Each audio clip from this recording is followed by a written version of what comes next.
Awesome. We are live. The ArseBros are back.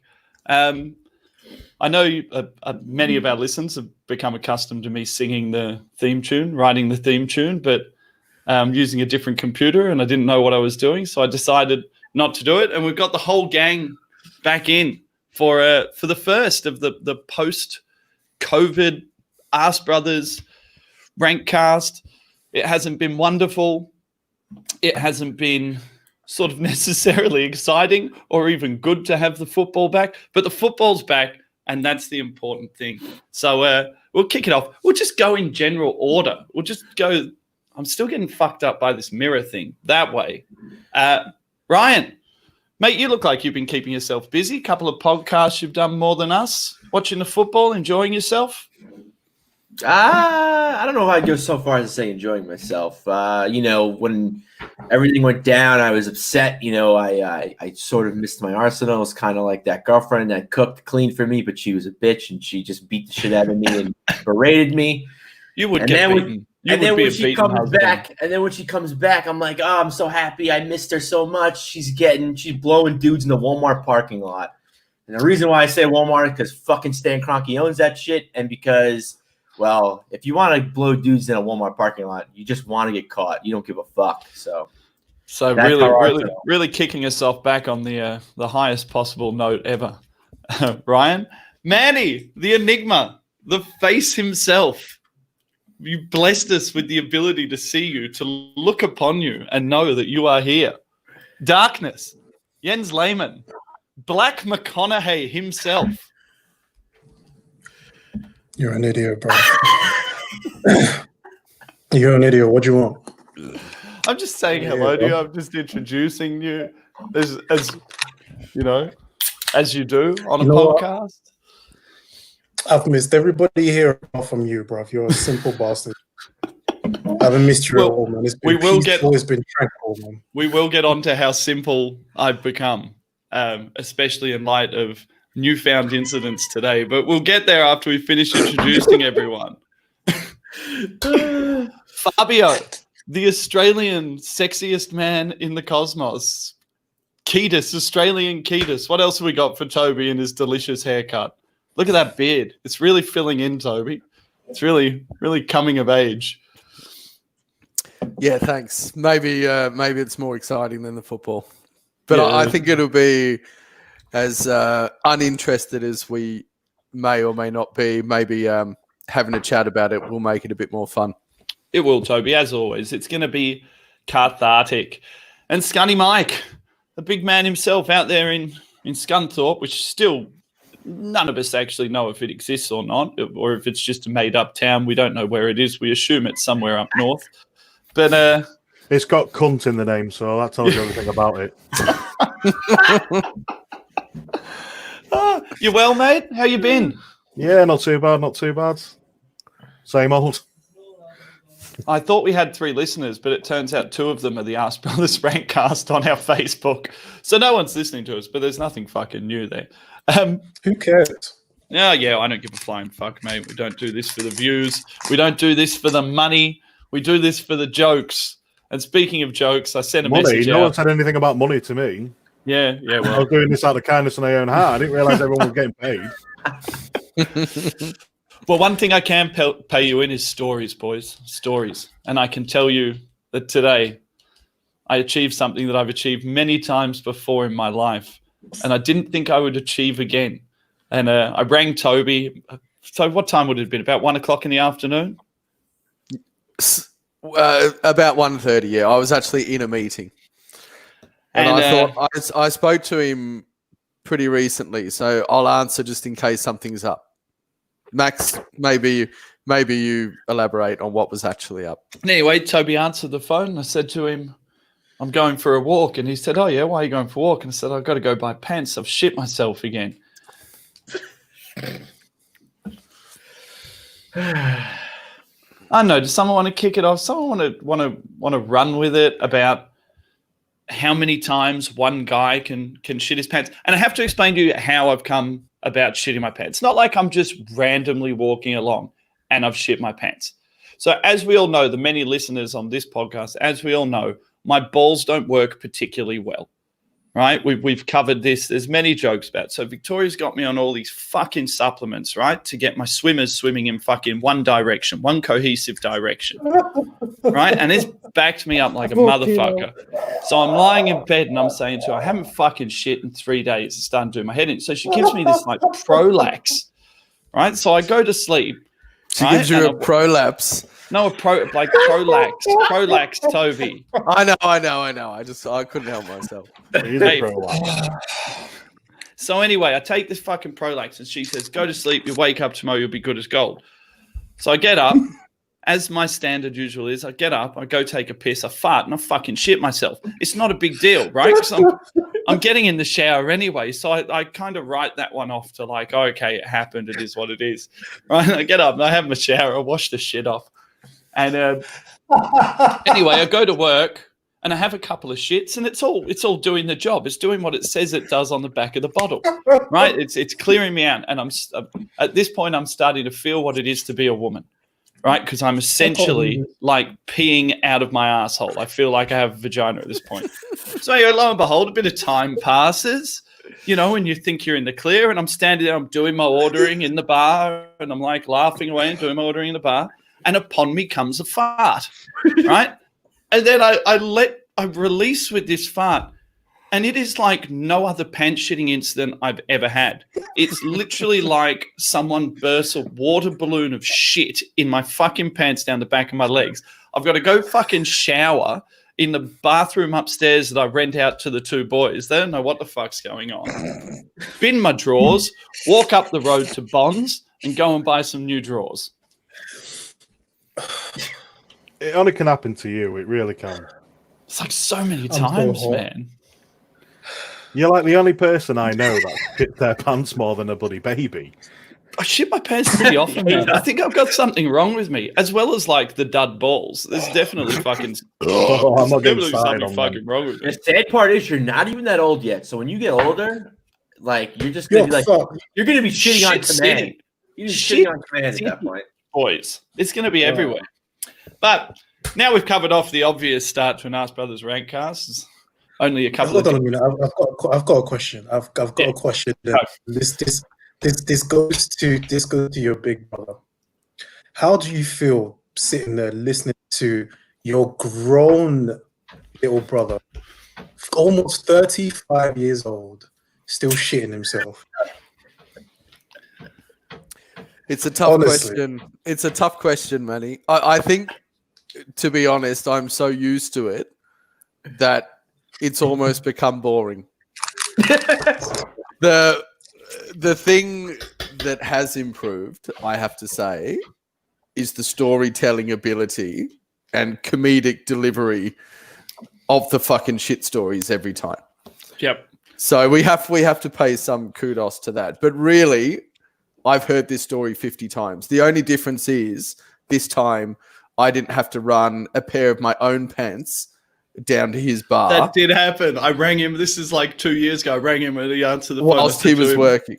I'm like, can you bring me some drawers? I've shit myself. And he's like, like right now? I'm like right now, there's shit in my pants. And he bought me down some drawers. I've still got those. To feel embarrassed more. And the funny thing was that we don't ask each other for shit as a rule of thumb. So there actually was no question on my end. I was down there within 15 minutes. Mum and Dad were drinking at the bar. They thought we were fucking dealing drugs again. Because he walked in and gave me this fucking bag, and Mum's like, what's going on there? And I came out to Mum, I said, no, it's all right, I just shit myself. You bought me some fucking drawers. The question is, though, when you actually have a kid, who does Victoria change first? You or the kid? No, I'll change myself, mate. Or I'll just time it. You know, same time, buddy. Same time. You're so good at it, you just time it. Yeah, you time it out. Once again, the ArseBros Rankcast strikes with 10 minutes of non-football related content to start a podcast. You know what you need to do, Max? You need to put a timestamp onto every one of our recordings. For what? For people who can't be fucked listening to our shit up front and just actually want to hear about football. Yeah. There was a period of time where I was noticing our analytics, but like we had a number, like high quantity of people who wouldn't clear the first 10 minutes. And I was like, take it or leave it, motherfuckers. Get out. Onto the football. And I guess we will start with the most apathetic person in the room. ArseBros OG, the Arse Bandit, the Australian Ketis. Toby, 3 games of football have been played. You would not believe that this podcast is about football, but it is about football. And 3 games have been played, Toby. We had the disaster at City. We had the last-minute disaster at Brighton. And we had a really boring but effective win at Southampton. 3 games down for the month of June. And, you know, from my conversations with you, your apathy runs deep for the football at the moment, and your ability to stay awake during games has been brought into question as well. I cannot believe you asked me first. It's really, at least I was relying on the others to kind of refresh my memory a little bit. It's been a bit weird, and not obviously not just because of the crowds and everything. Just I was so happy to see the football back.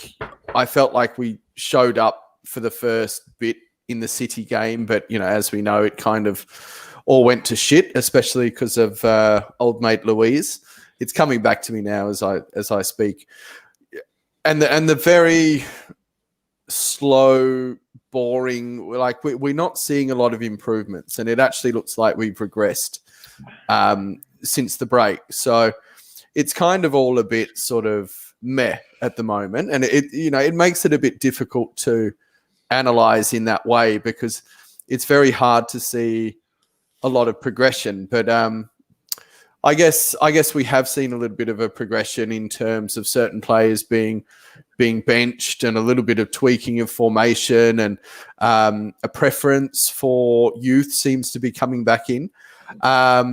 So to tie up my absolutely shit-ass summary of the 3 games, the only thing I'm excited about now is tearing it all up, ditching the prima donna cunts, and going full youth. That is the only way it'll get me in the slightest bit aroused moving forward, because we have to believe in something. And I know it's a very general discussion, but we have to get excited about the future because, you know, the path that we're on and that we have been going, and those supposed big players are our biggest problem, in my humble opinion. Scunny Mike, the man with the microphone in front of his mouth. like everyone has a microphone in front of their mouth. I'm trying to get back into the swing of this shit. It's difficult. Scunny, you and I have been chatting quite a bit lately, actually, but we probably have the same opinion that football without crowds is like jerking off without ejaculating. It's kind of fucking all feels a bit pointless, doesn't it? Yeah, it is. I was meant to go to a couple of these games as well, to go watch them in the crowd. So I've missed out massively on that, and it's terrible without crowds. I hate it. I can't even watch it with the crowd background that they do over the system. I just can't do it. It just doesn't feel right. It doesn't seem right to me. How do you think the lack of crowds has affected the football? In the sense that for me, agree or disagree, they really all have felt like soulless friendlies for me. I'm yet to watch a game of football and feel a level of intensity, and I'm trying to work out if that's because the audio of the crowd isn't there driving my own emotion, or because the crowd isn't there driving the emotion of the football players to actually get in and go hard. Well, I've only really watched the Arsenal games. I haven't watched any other Premier League game, if I'm being honest. I don't watch any other football anymore anyway. It's not something I'm really bothered about. But to me, at the minute, it just feels like a pre-season friendlies. It's nothing really. I just don't see the point in it personally. I think it's just boring. I'm not getting into it at all, and I honestly do think the crowds are being missed. That 12th man is definitely. Do you think that's our perception because of the fact that we're not hearing it, or do you think that the players are almost without that extra leg that the crowd gives them? No, I don't think it makes a difference with Arsenal anyway, to be honest. Yeah, I just think it is missed. You've got to have crowd. Like I say, it's that 12th man. It's definitely being missed. Hearing the crowd cheering must be bringing. It must bring that extra mile onto the players, regardless of what team you're from. We've noticed from what I've read and listened to from other podcasters, it's that home advantage is being missed out with the crowds in Germany, and I think it has been missed out a few times in other teams in the Premier League. But we haven't obviously played at home yet. I think our first home game is tonight, UK time. So it's just, I reckon it's being missed. That 12th man's definitely being missed. Manny Riz, unmute yourself. Of course, it's being missed. And sorry to butt in. That's what we're about, man. Start the conversation. Manny's got a mouthful of chicken anyway. But I'd rather.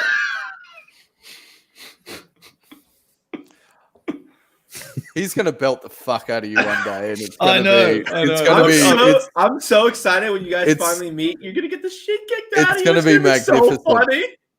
He's going to uppercut you, and you are really going to shit your pants after that. Yeah, Manny, if I'm not there, you better record your first meeting with him, because it could be oh God. Love it. Anyway, fuck stick. I'm referring to Max, by the way. I was making a point after I'd butted in so rudely. I'd rather have the crowd in the background. It's slightly comforting. Even if it's fucking synthesized, I don't give a fuck. It makes it less boring. So for me, I think from a viewer's perspective, it makes it less boring. And that's all we've got, because you can't. I think there is an element still of that.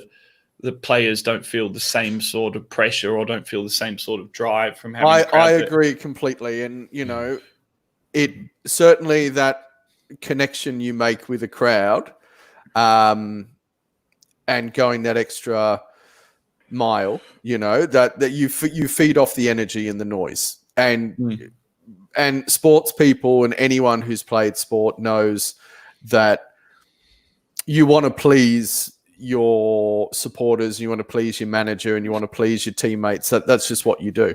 So I'm sure there's an element of that, but I feel like it's getting better, and we are getting slightly better as well. Like, it's new for everyone, and everyone's dealt the same card. So I don't feel like there's any point complaining about it. It's better than having no sport, because that was boring as fuck for that period of time. Yeah, true. Manny Riz, the man with the face of 1,000 words. The football's back. The football's not better. And a lot of the fans are still fucking stupid. You and I have been having some big conversations about some of the fucking garbage that has been coming out of people's mouths. Arteta out. They want rid of the Lego man. Guendouzi can walk. We don't need him. There's been some fucking garbage flying around, and that definitely hasn't been diminished by the break or diminished by the COVID period. Where do you want me to start, bro? Ready. Where do you want me to start? Just start, man. Easy shit? Just start. Did you think that there was going to be a grace period for stupidity with Arsenal fans? Or were you like me and genuinely astounded by the fact that the City game comes? The vast majority of Arsenal fans tip us to somehow turn into this amazing team over the break and go out and blitz them. And then when we don't, it's all guns blazing, sack Arteta, do the lot of them. There will never be a grace period with this fan base. There will never be, what's the word?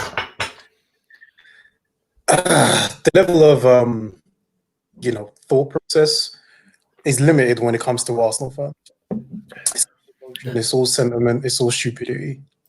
All right, that's all there is. People genuinely thought that we were going to beat City. When? When was that going to happen? That was 5 years ago. Right? That was the student outmasters the teacher. For a reason. Huh? I said the student outmasters the teacher. Yeah, because that was going to happen. Arteta's going to have the inside word. He's going to tell the boys how to stop De Bruyne, How to stop Listen, having silver. It didn't matter. It didn't matter that City were behind us physically. Right? It just didn't matter what we did. Right? Meltdown was hilarious to me. Can you guys hear me?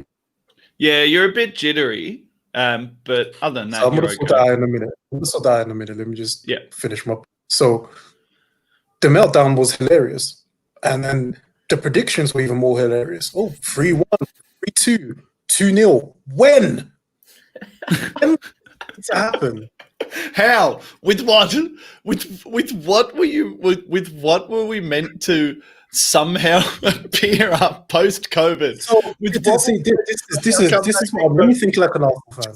Let me think like an Arsenal fan, right? Let me think like an Arsenal fan. They're thinking, City had guns.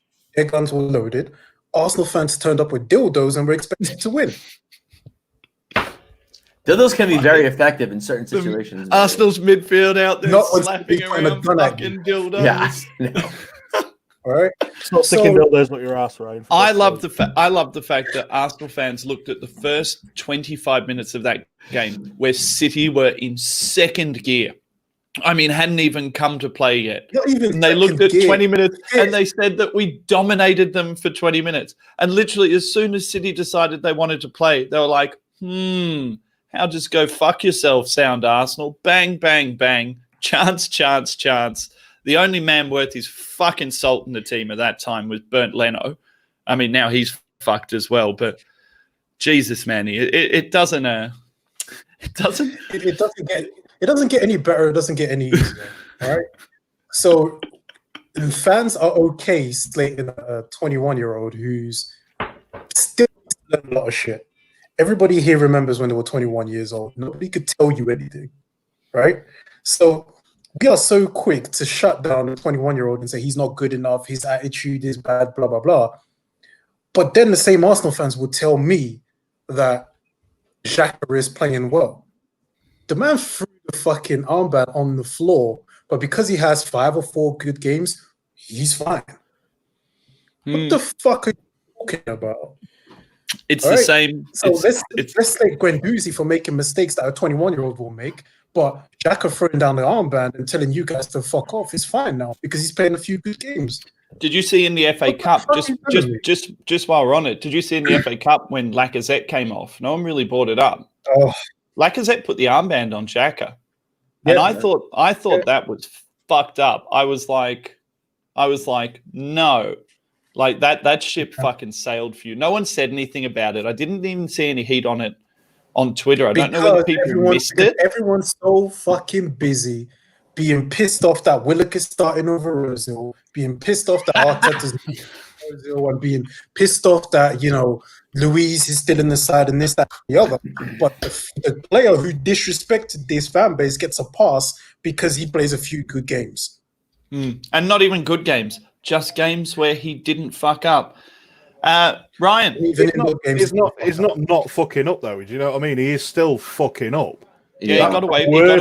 He got away with a couple. Away with it, and it's just like I'm sick of hearing he is the best of a bad bunch. We know he's the best of a bad bunch, but Jesus Christ, come on! Seriously, are you watching the same shit we're watching? We're gonna get to that later on, Scunny. That idea of him being the best of a bad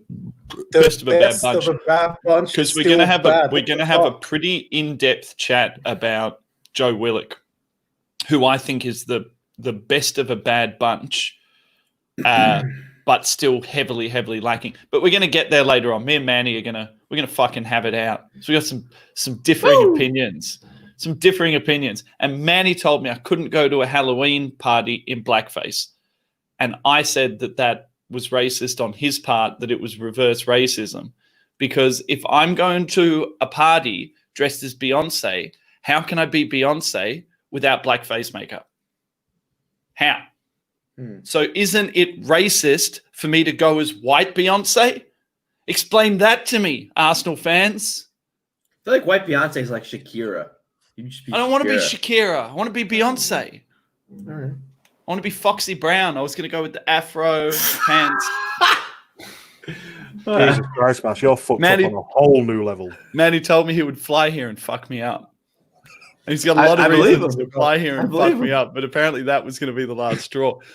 Ryan, I'm going to Ryan, since you've in the past you have how do I put this in the most delicate way? Do it.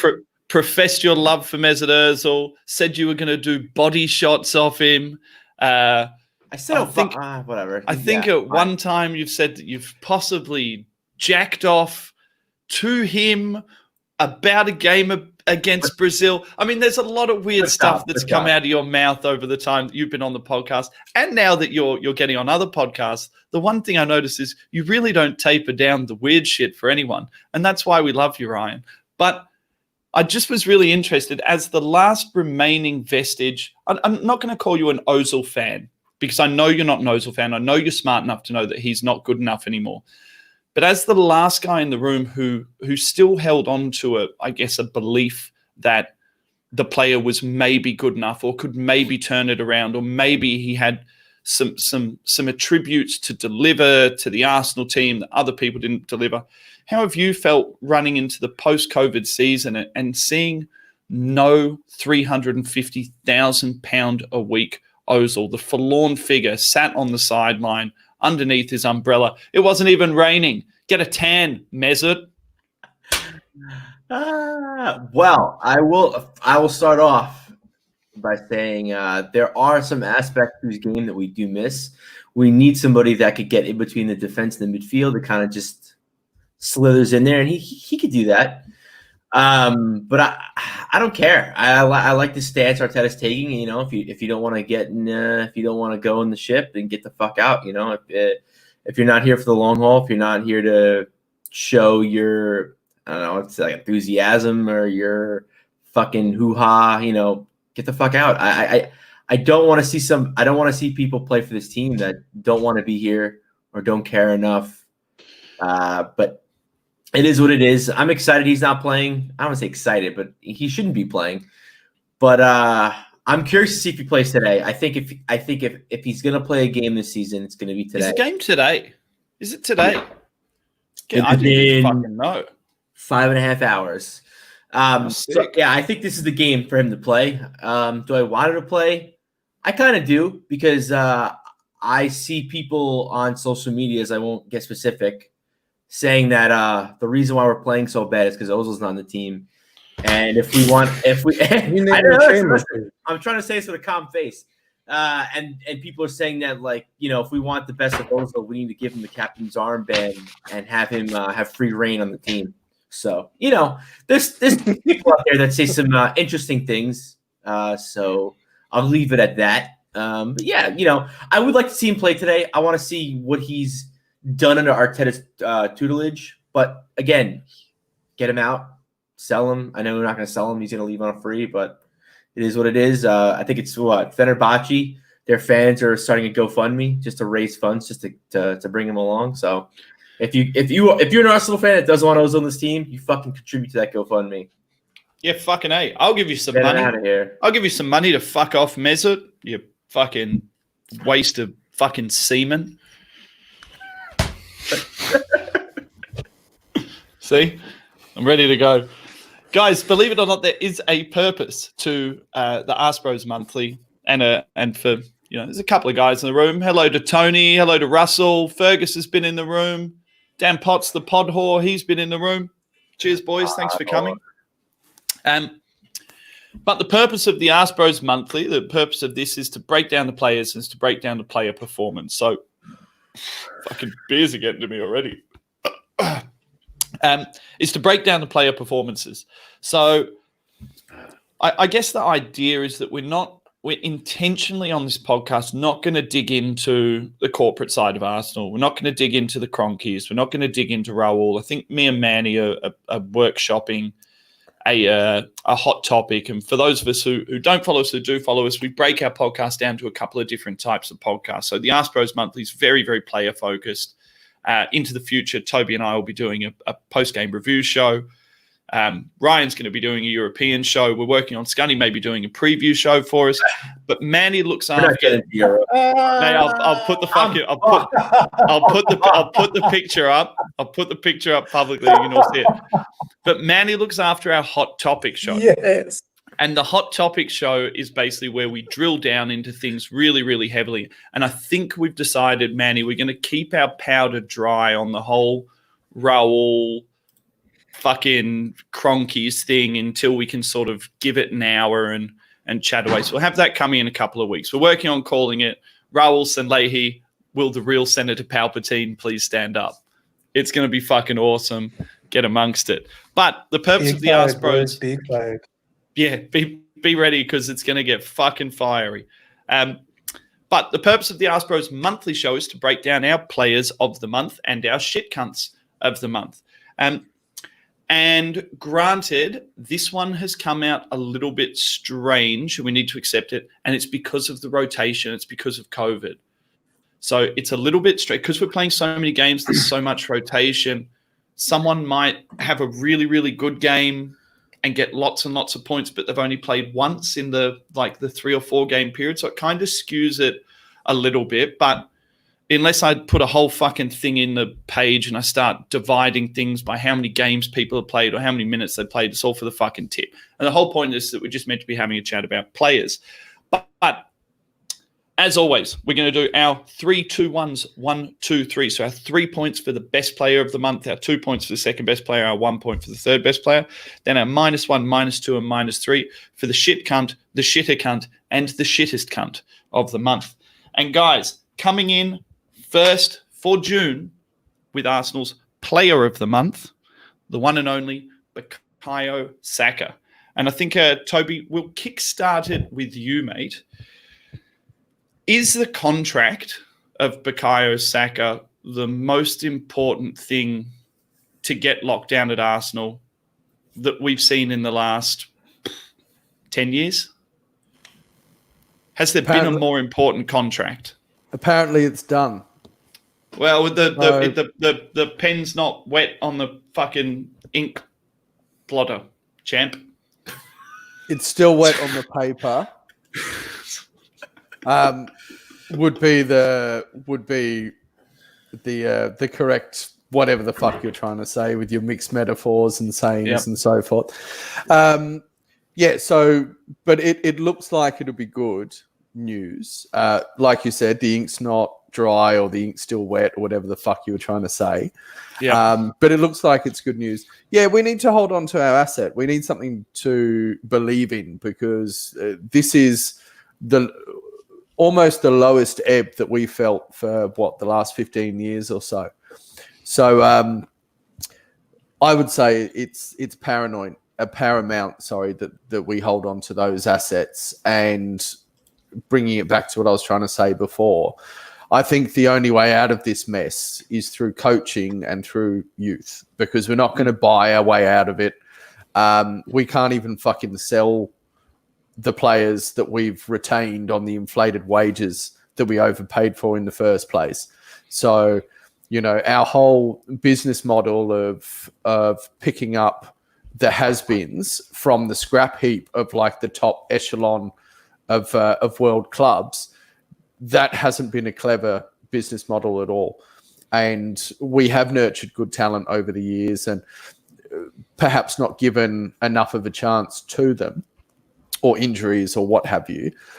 So we do have that opportunity now. And I think we've got to back it. So bring it back to your point. If we can get Saka on a long-term contract, bringing it further back to the point as the player of the month, you've got a guy who seems physically very well put together, that shows an incredible amount of desire. I know FA Cup doesn't count, but he led to the winning goal in the 89th minute to win the FA Cup game from his desire and physical and stamina attributes. So absolutely essential that we hang on to him. Matty Riz, I put this question, I think it was to you on the WhatsApp group a little while ago. Is it worrying that the most consistent performer. So Bukayo Saka has been in our 3-2-1s or 1-2-3s for the ArseBros monthly. He's been in or around the points, I think, in every single month that football has been played, except for 2. Is it worrying, or is it an indictment on the club to some degree that with so much money that we've spent, and I put that thing up the other day showing that the Cronkies had invested, I think it was the 4th most amount of money over the last 12 months into the club. Is it worrying that the guy who's come through the youth system, a 19-year-old who's been played between multiple positions, between on the left of a central midfield 3, a wing back, a wing forward, a right winger, is it worrying that this guy is continually outperforming all of his counterparts? Or is it something that we should really holding on to the massive positives of it? Does it highlight the fact that the team is poor, or does it highlight the fact that Saka's the next fucking Mesut Ronaldo, fucking Messi the 4th?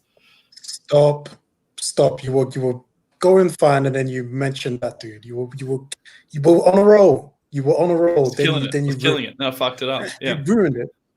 You really did. I would say both. Look who the senior players are. It's not that hard to be better than them. All you have to do is put in a little effort. All you have to do is, know what you're doing, know what positions you need to be in, and play to the best of your ability. It's not that hard to outperform these players. It's not that hard to look better than, how Pepe has looked for the majority of the season. It's not hard to look better than Xhaka. He makes more mistakes than, well, we already know this. But Saka, not only is he coachable, not only is he willing to learn, not only does he mind left back, very humble as well. So when you're a guy like Arteta who's looking to make his way, having somebody like Saka can only be a great thing. I would take 11 Sakas over one Ozil any day of the week. Any day of the week. Because he just tries his best, and his best at the moment is better than anybody else. Scunny, is it skill and attitude that's making us fall? Sorry, is it effort and attitude that's making us fall in love with Bukayo Saka and give him so many positive points? Or is it skill-based? I'm interested to find the definition with Arsenal fans, because we have landed on this thing where for quite a while we will put a lot of weight into effort. I mean, his return isn't that massive. His goal-scoring record isn't that massive. His assist record isn't that massive. And yet he finds himself consistently top of the pops with us. Why do you think that is? Well, it's definitely a mixture of both. He's got some skill there. We've all seen his skill. But he's also, like Manny said, he puts his all in as well. He doesn't leave anything out on the pitch. He puts it all in there. And I think that makes a difference. It's the same as watching someone, I'm trying to think who I can sort of compare it with. But if you look at people like in the team at the moment, then you've got Xhaka, for instance.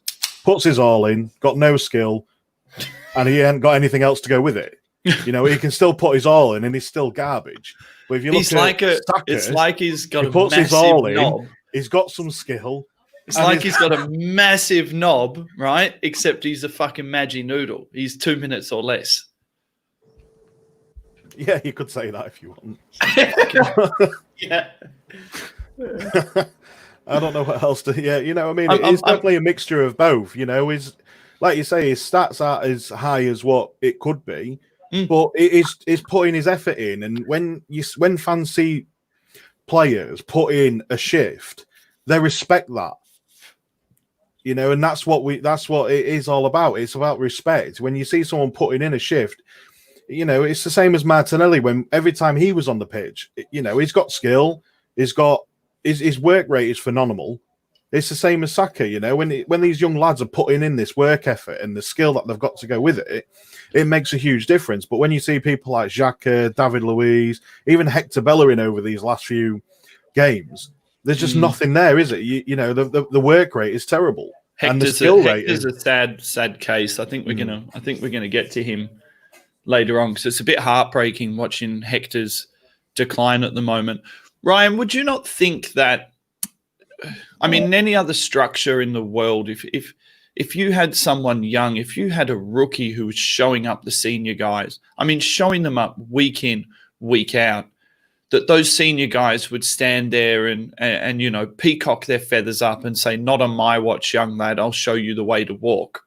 Right? Do you not find it interesting that it doesn't seem to be generating the sorts of results like this consistent Saka getting man of the matches and being lauded, that you wouldn't think that would make some of these guys stand up and say, "No, I'm not going to be punked by that young fella"? I mean, it's interesting because, you know, we haven't seen Arteta really get a window, so we could see, you know, who he needs to sell, because let's face it, we need to sell a lot of these players. But kind of going back to the point of, you know, is it skill, is it effort? I think it's everything. I think Saka is an extremely smart player. And I'm not even going to say for his age. I think he's an extremely smart player, period. I think he's very skilled at what he does. I think he just knows where to go, knows where to be.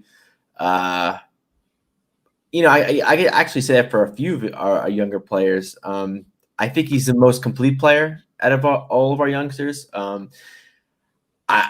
I'm excited. I'm excited because, you know, I know some people on this panel aren't the biggest Ornstein guys, but when I see the Ornstein tweet, I don't necessarily like, you know, take it for, you know, oh, it's the Bible. But when I see Ornstein tweet something, you know, like, oh, Saka is gonna sign a long-term deal, I believe it more than some of this other crap that I see on my feed. But yeah, I think he's definitely a player that we should build around.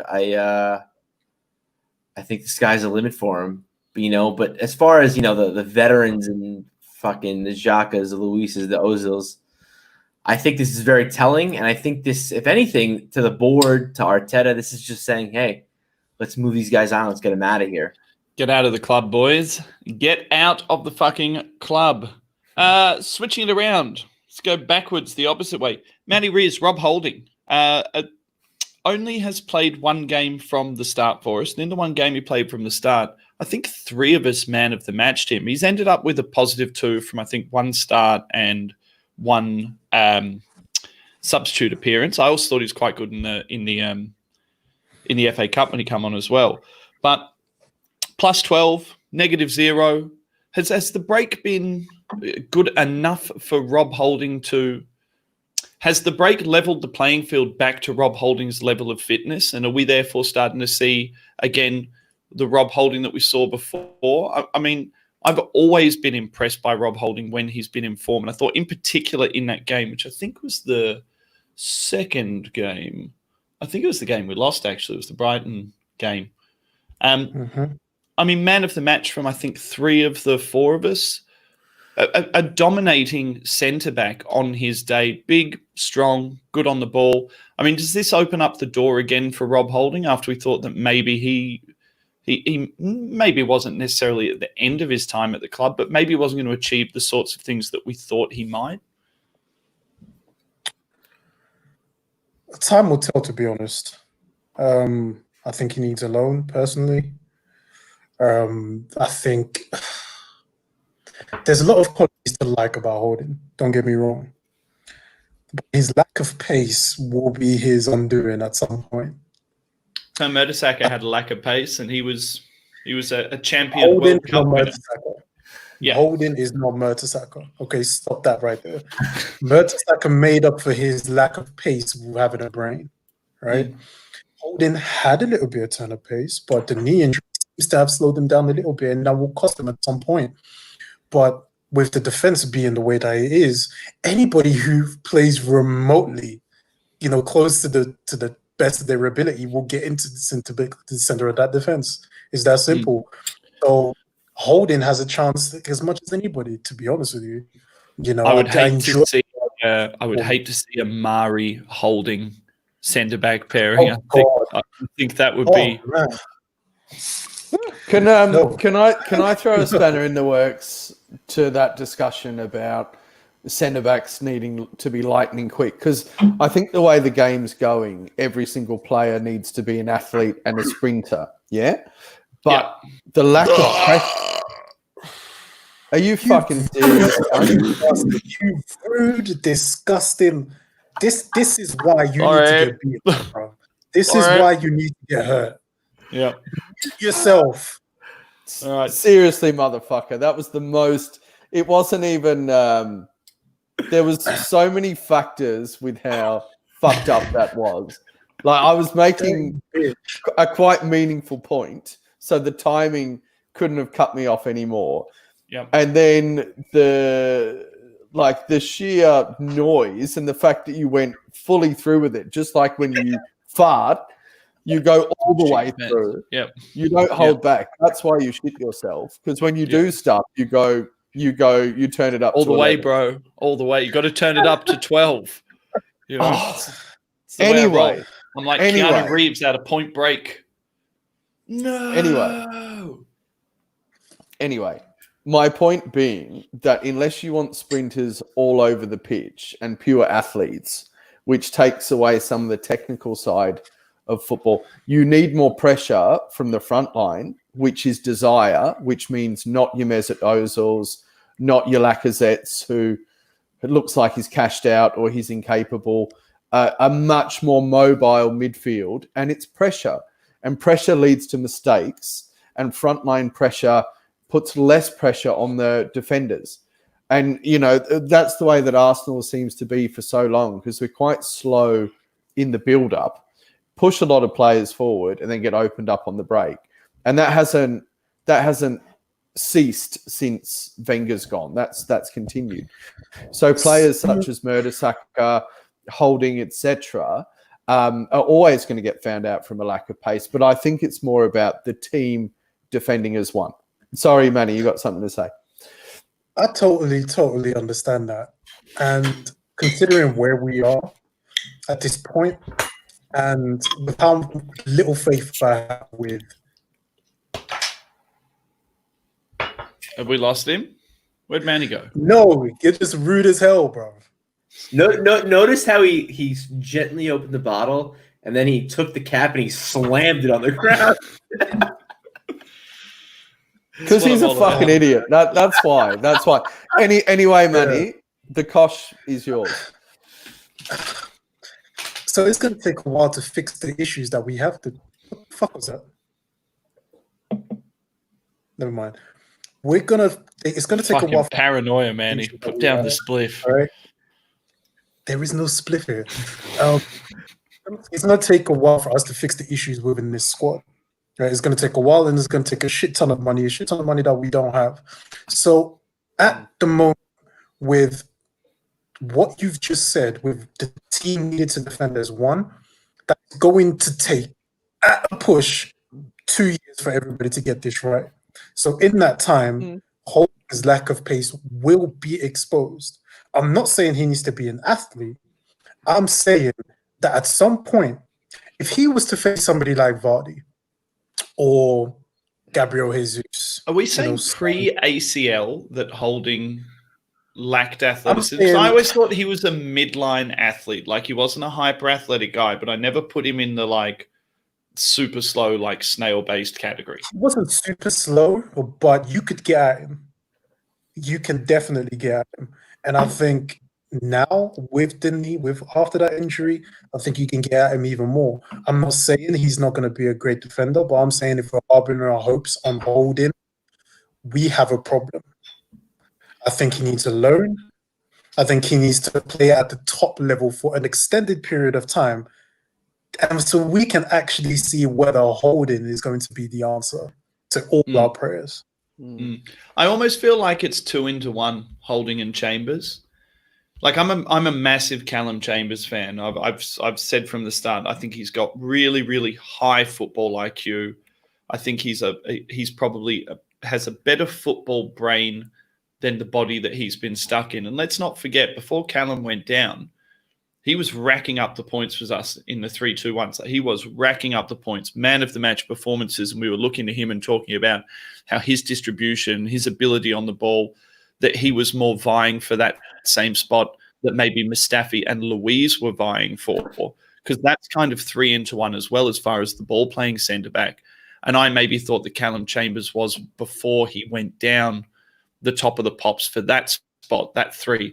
I'm wondering if then you've got kind of Mari and Holding as more of the kind of more reliable, more deep sitting, sweep up, head the ball out. The thing that I loved about that Holding performance against Brighton was his aerial ability, was how big he rose and how he got the ball away and how he didn't mind putting a foot in.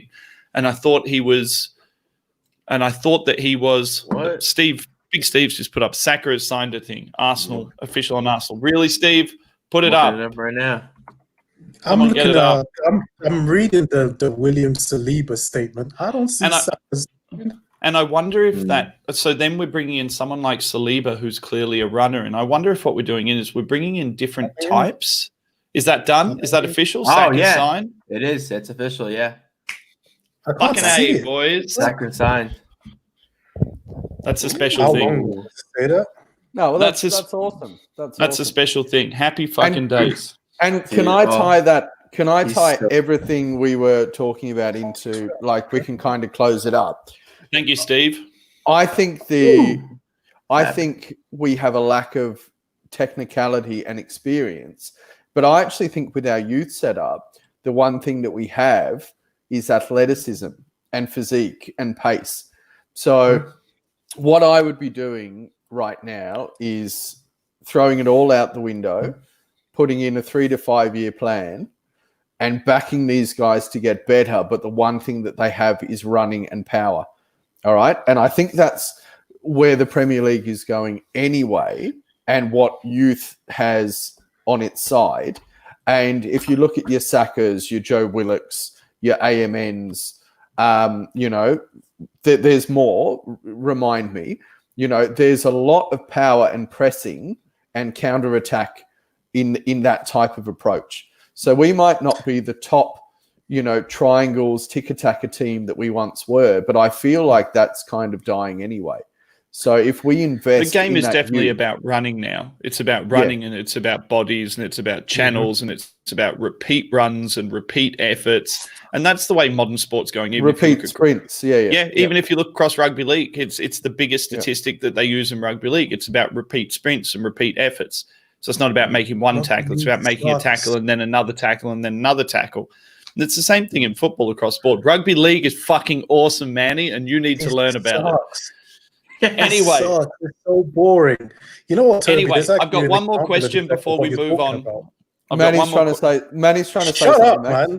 Hold on. Just one thing. There's actually an example of exactly what you're talking about, and that's the goal against Sheffield United, the winner. Counter-attack, Yep. running power for Saka, and Ketia following up, Pepe There you following go. up as well. Yep. So, yeah. repeat efforts, repeat sprints, getting up and going again and again and again and again. And that's modern football. And I've said this before on Twitter and been yelled at for it. I would rather watch football from 10 years ago. I'm not talking about Arsenal, I'm talking about football.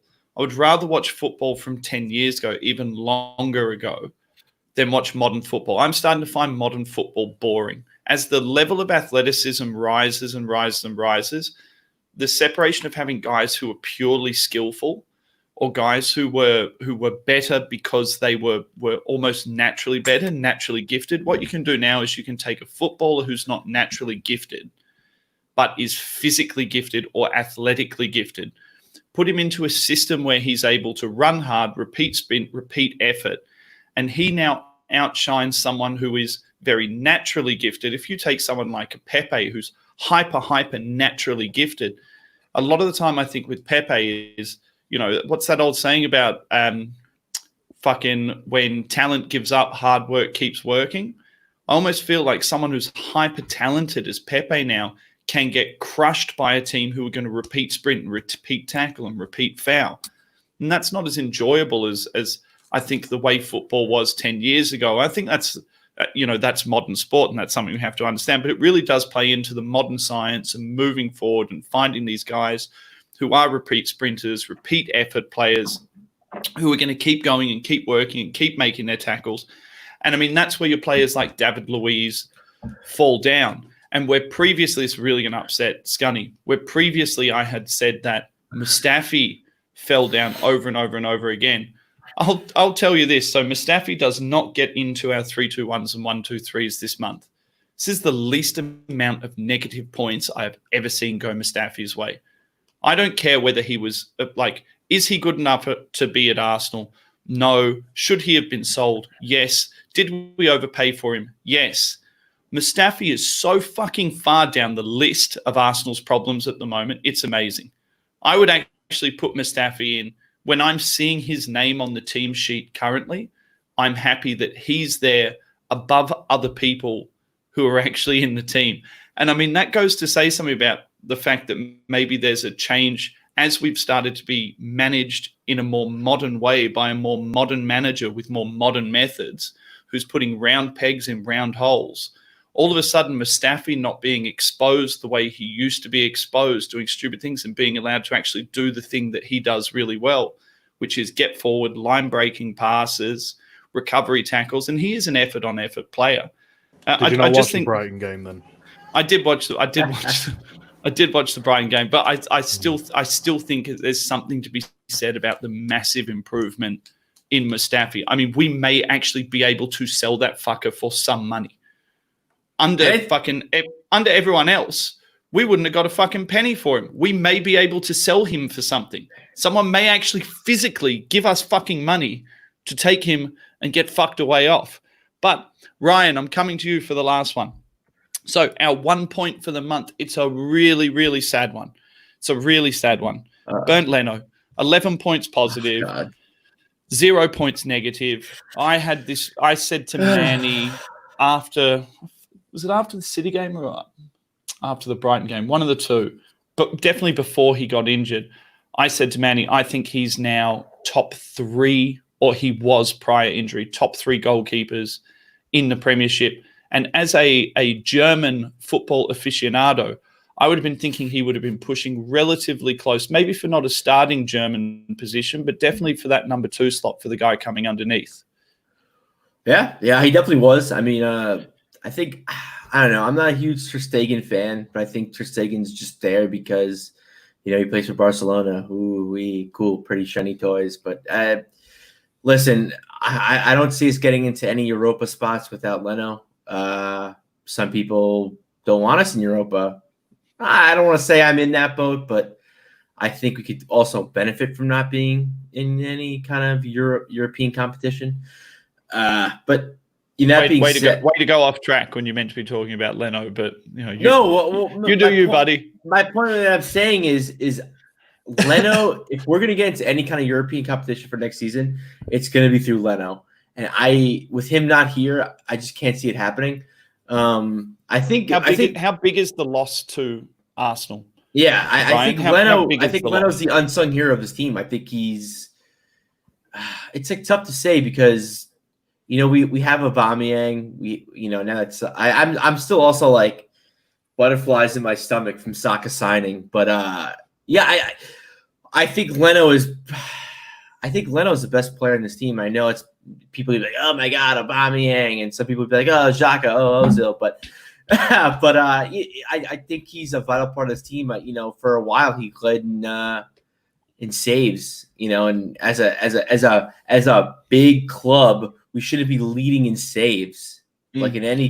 Someone kind put of a poll up category. on Twitter, which was what are the 3 players that Arsenal absolutely cannot lose, and I think it came He's number out 1. 86% people said Leno. Now, granted, this poll came up after the City game, so it was pretty fresh. And the crazy thing is, his distribution is absolutely dog shit. I thought that's why we bought him. Didn't we buy him because he was where did we get him from? Is it Leverkusen? Yeah, Leverkusen, yeah. Didn't we buy him because he was distributing to incredibly fast wing-backs who were getting forward and he was finding them with pay? I thought that was the whole kind of like Unai Emery, Sven Mislintat, tat, like let's get round pegs for round holes. I mean, he can kick a ball really far. That's cool. But, I mean, we need him. It's as simple as that. And to me, it's like being a goalkeeper, having good distribution, whether it's like making that quick little ticky-tacky move around the striker or a simple pass or a fucking big boot. He doesn't really necessarily have that, but the sad part is he's still like one of the most important players on this team. So for that to be like a thing, like it's just like, come on. Can I just No-brainer. interject? Can I just interject on that one with Leno?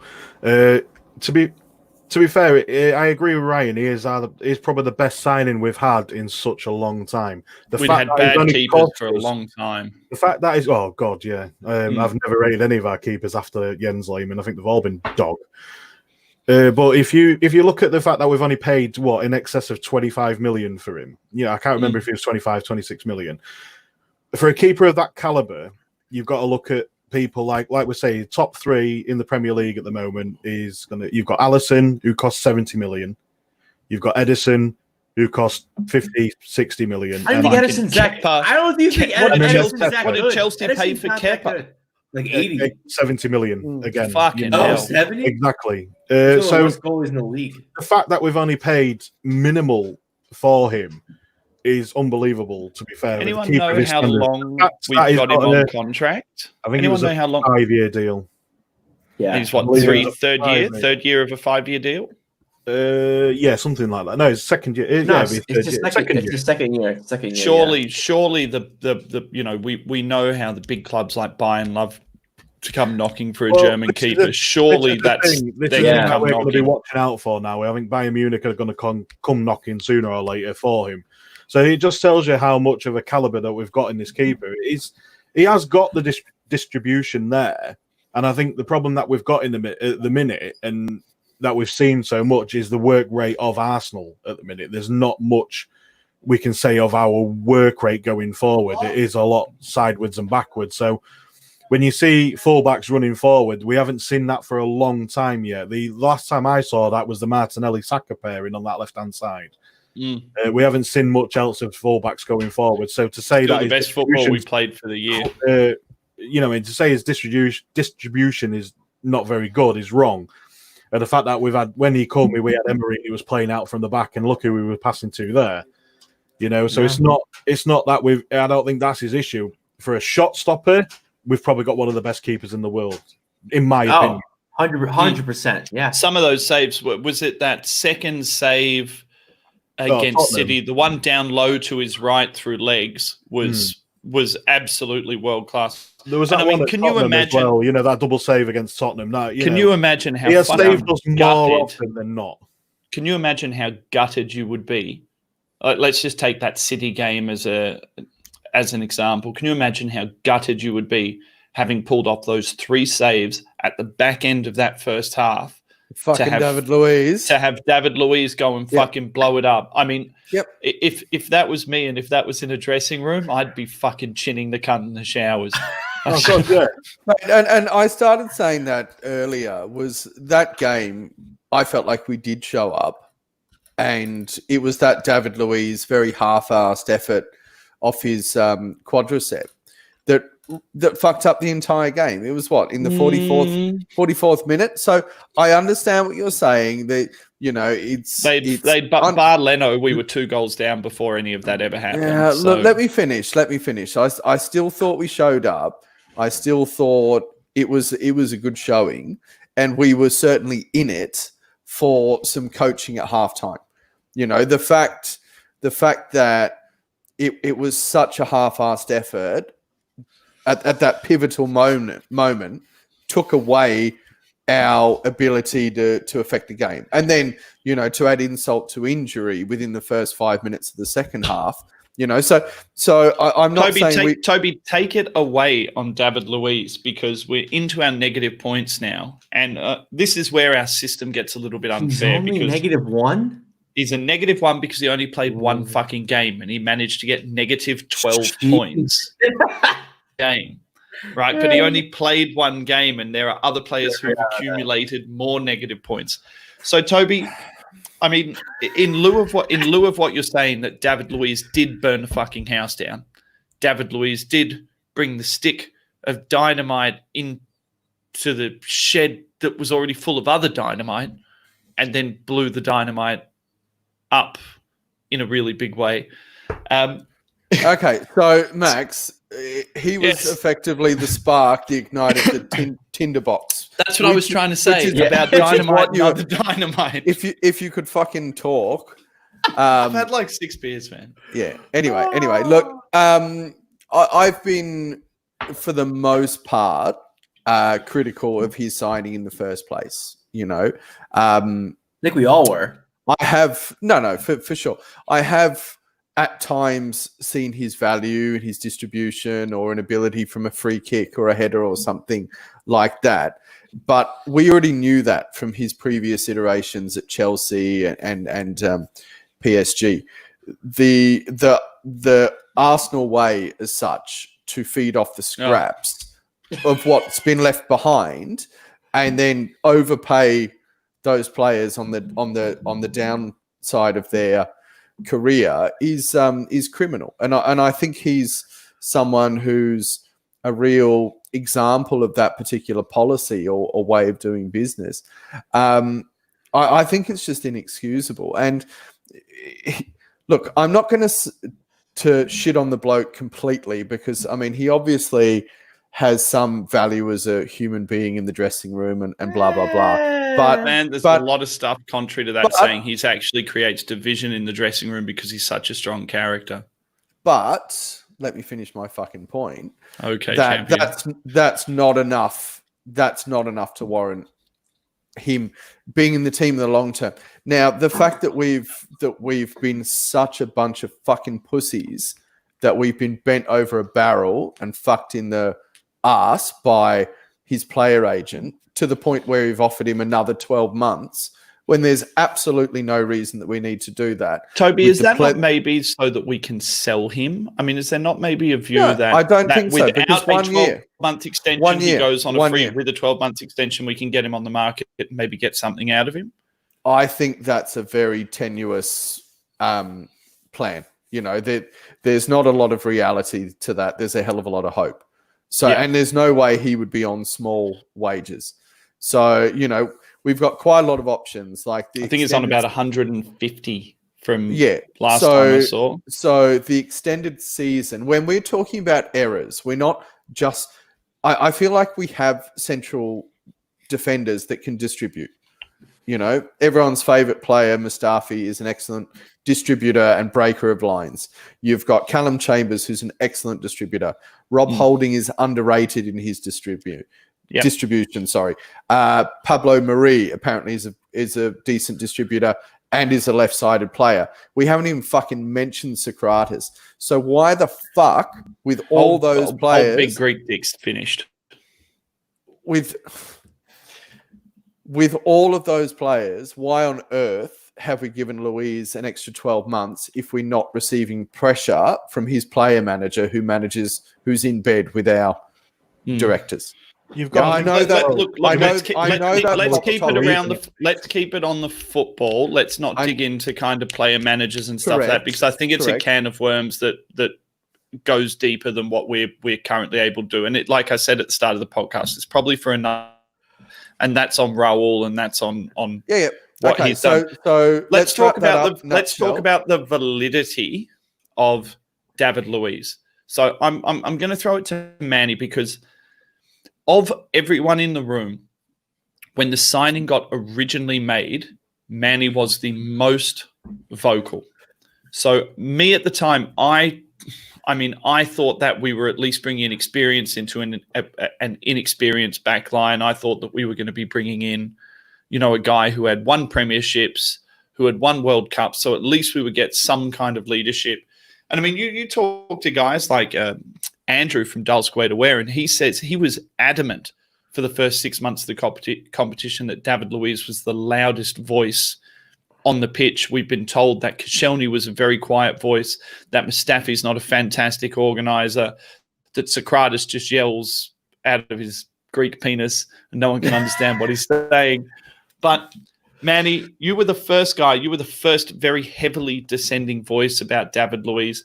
And I mean, once again, we're left with egg on our faces as a club, having bought in another reject from another club. I mean, are we really now the fourth or the fifth worst, or the fourth or the fifth best club in London, that we have to not just take these rejects, we have to watch them fuck up over and over and over again?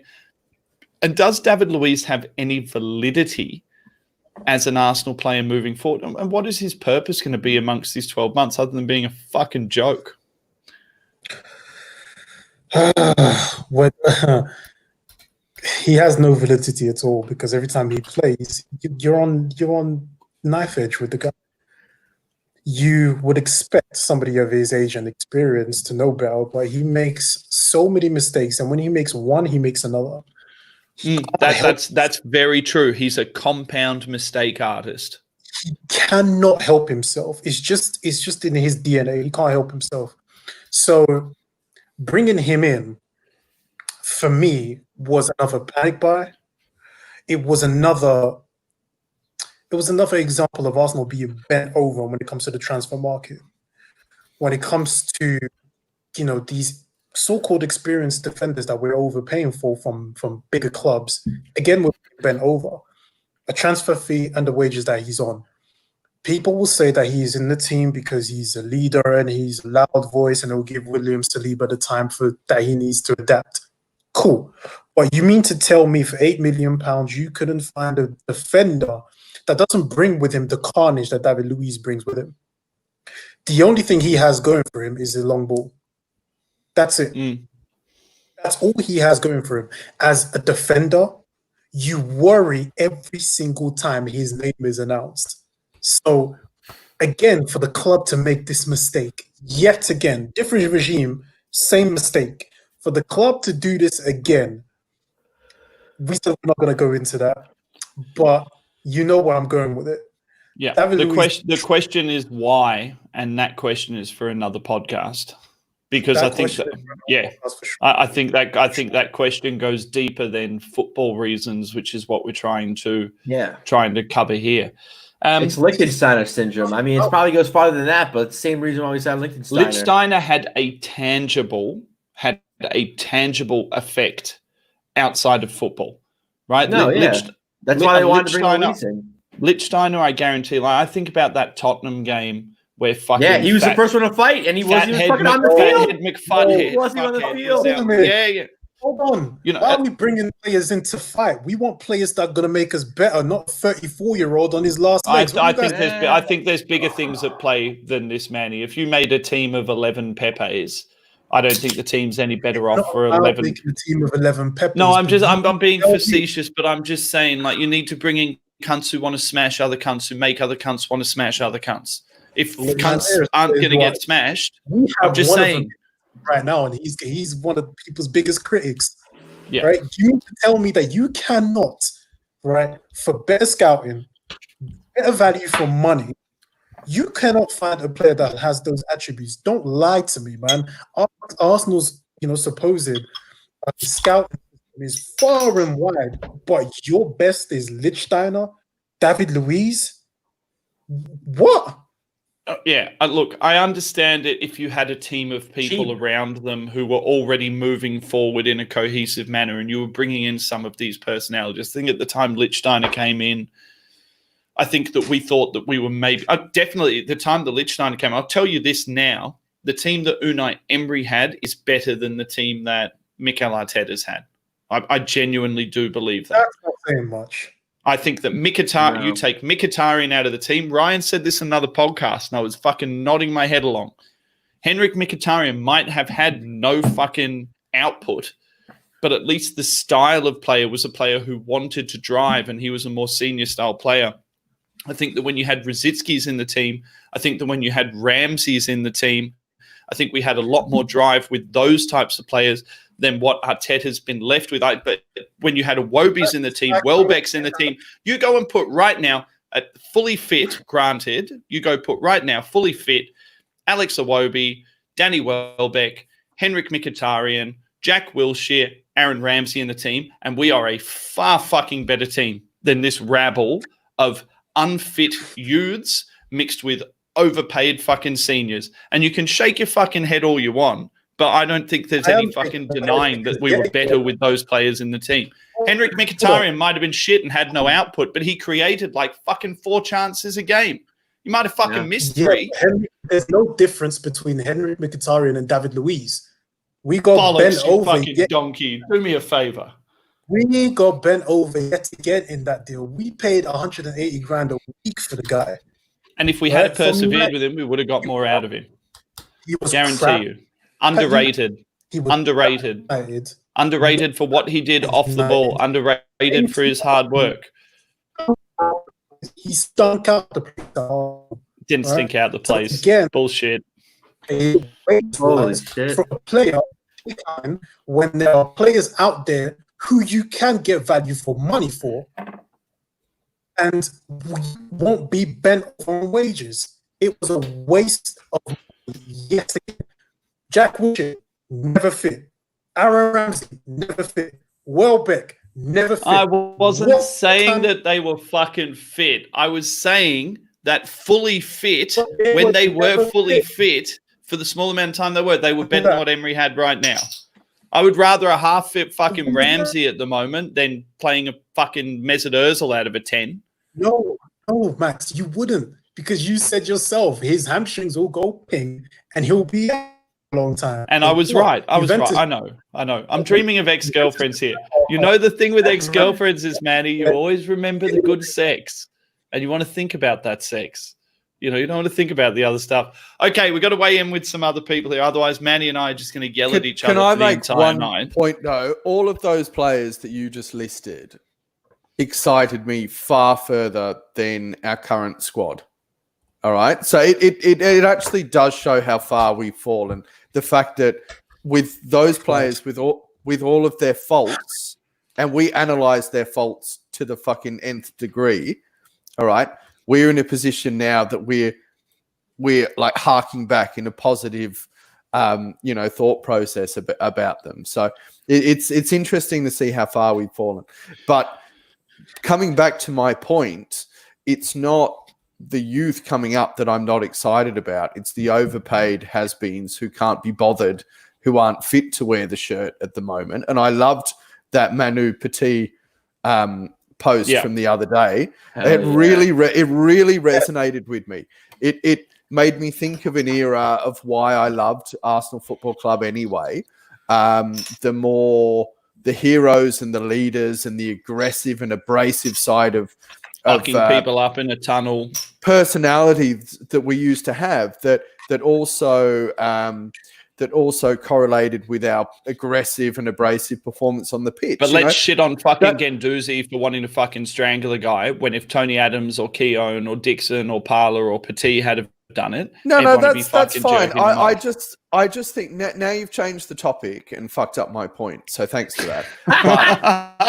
But I was trying to segue. I think Guendouzi, the reason that he got shit is that he didn't do enough of that in the 90 minutes. Yeah, we're gonna cover. He waited till the end. Later. So now I'm ready. Now what the fuck point was I making before you cut me off again? You were going, I have long hair. My hair is long, which is great for people listening on who audio. Can't see you. So who don't know that you didn't always have long hair. Yeah. So well done. Thanks. My point being, there's, and I think to have some semblance of like we're actually making an effort to create a cohesive argument or discussion. You're saying those players excited you more. I was just getting back to my point. I was trying to help you get back to where you were. I thought you were lost, bro. Is that I missed it so much. Is that we have some real issues with our overpaid, supposedly leadership players who are not putting the effort on the pitch. All right. So what I'm saying now is that we have to back the youth because that's our only way forward. Yeah, and I completely agree. Scunny, coming in with -2 points. Ceballos. Does everyone remember when I couldn't say Ceballos? You can't even fucking talk now, can't?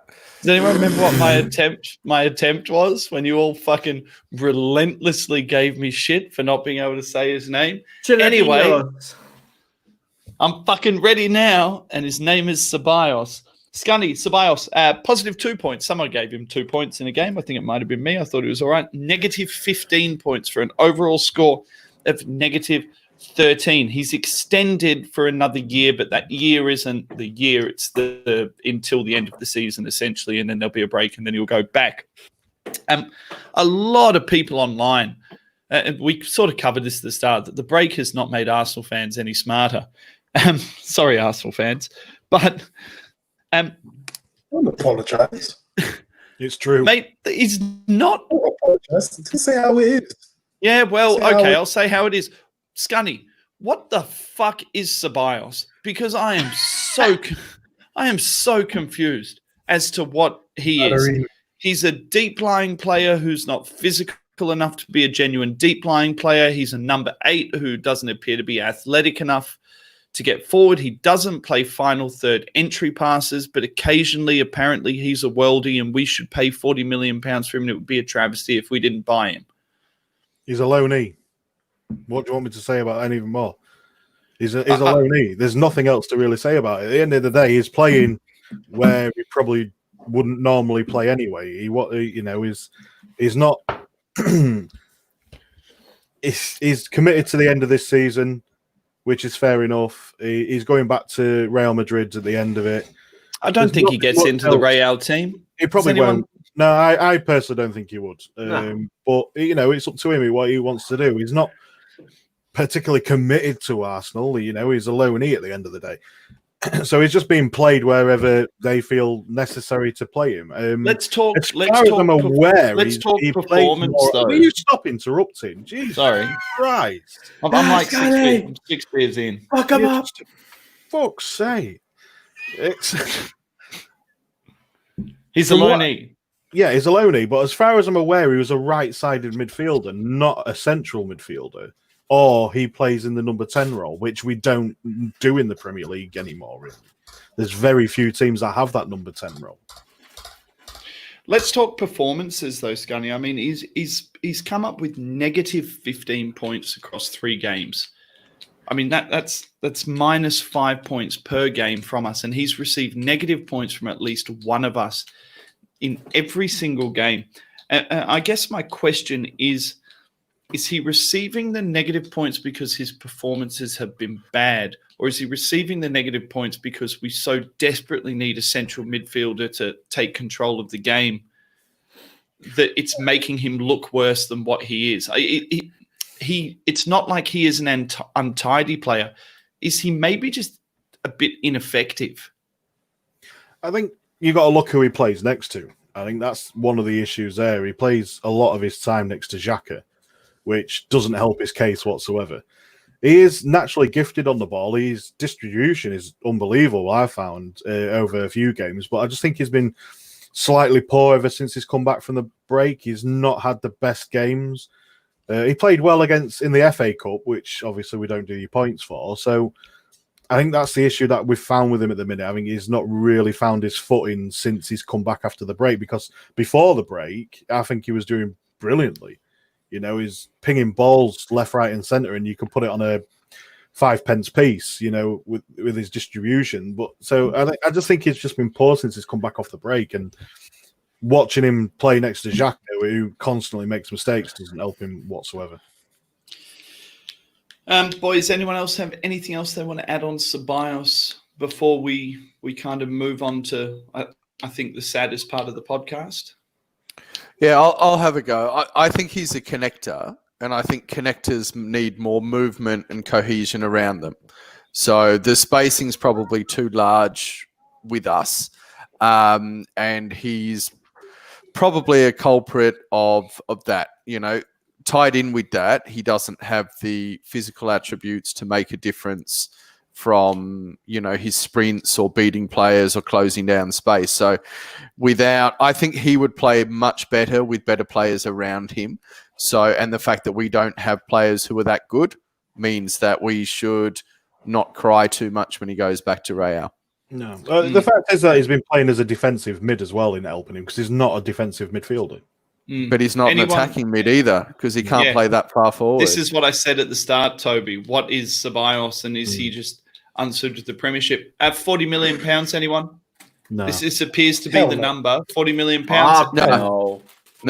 Yeah, because I'm a massive no, but there's a huge contingency huge contingent of people on Twitter who just keep banging this fucking drum about how it would be such a travesty if we let him go.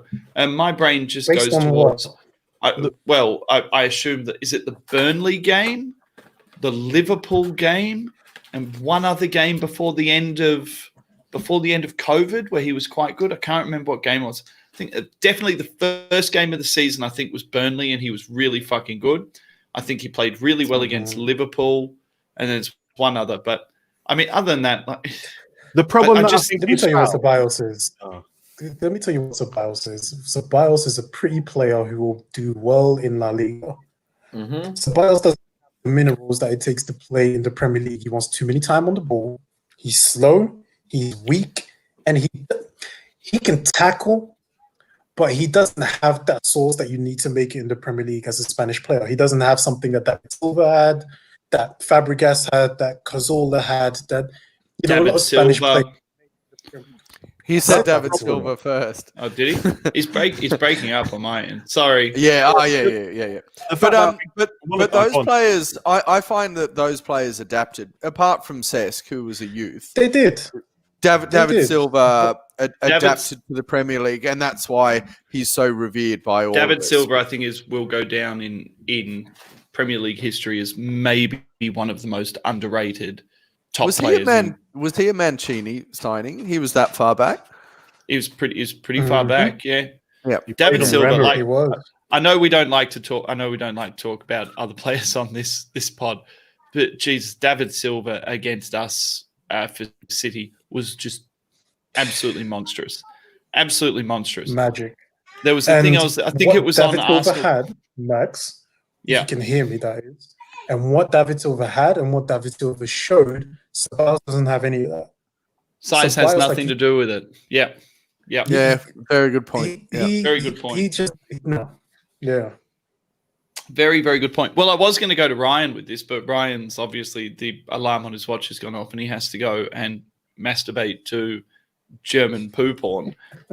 So he'll be back in just a minute because he's a quick fella. His soon-to-be wife, she told me that. So I'm gonna. I'm pretty. You've never spoken to her, have you? No, never. But I mean, that's not the point, Toby. The point. Yeah. The point is, it's Schadenfreude porn, and Germans are into weird shit, and Ryan's part German, and what his missus doing with him, none of us know. But he must do something well, and maybe she's into weird shit as well. Shout out to Ryan's missus. I hope you're into weird shit. So let's get on to the really, really sad part of I'm podcast. watching Scunny's face right now. It's making me laugh. It's been a while. It's also been a while since I've been on the beers. Victoria's had me off the beers because of, my nuts not working. And apparently the beers are a major reason for my nuts not working. So I've been. I told you that, you dumb fuck, that many months ago, and you managed to interpret it in a way that you wanted to hear with your own confirmation bias. Remember, I sent you that thing. Yeah, about what makes your nuts not. Yeah. And you were like, no. The doc said the booze was fine. It was more about the ciggies and the drugs. Yeah. and now 6 months later, after I gave you that information from a creditable source, you're like, better get off the beers. Better get off the beers, mate. I'm convinced it was the smoking all the crack out of the light bulbs, though. They probably really cooked the nuts. I mean, probably really got them. Because, I didn't have an issue with quality. That's jizz. I didn't have an issue with quality. I had an issue with quantity. So mine were like, hello, no. Fucking no one in there. Just one. Just fucking swimming. Just hoping for the best. Better be a good swimmer. I need one. All I need is one, Toby. That's what the fertility doctor said. One clean, sane jizz. Swimming fucking straight. Getting at the egg. Ryan, on to the saddest part of the podcast. And we're not talking about my nuts or about me shitting myself. And I'm coming to you because I think on the Bearded Gooner, shout out to the Bearded Gooner, great podcast. If you haven't watched it, get on there and watch it.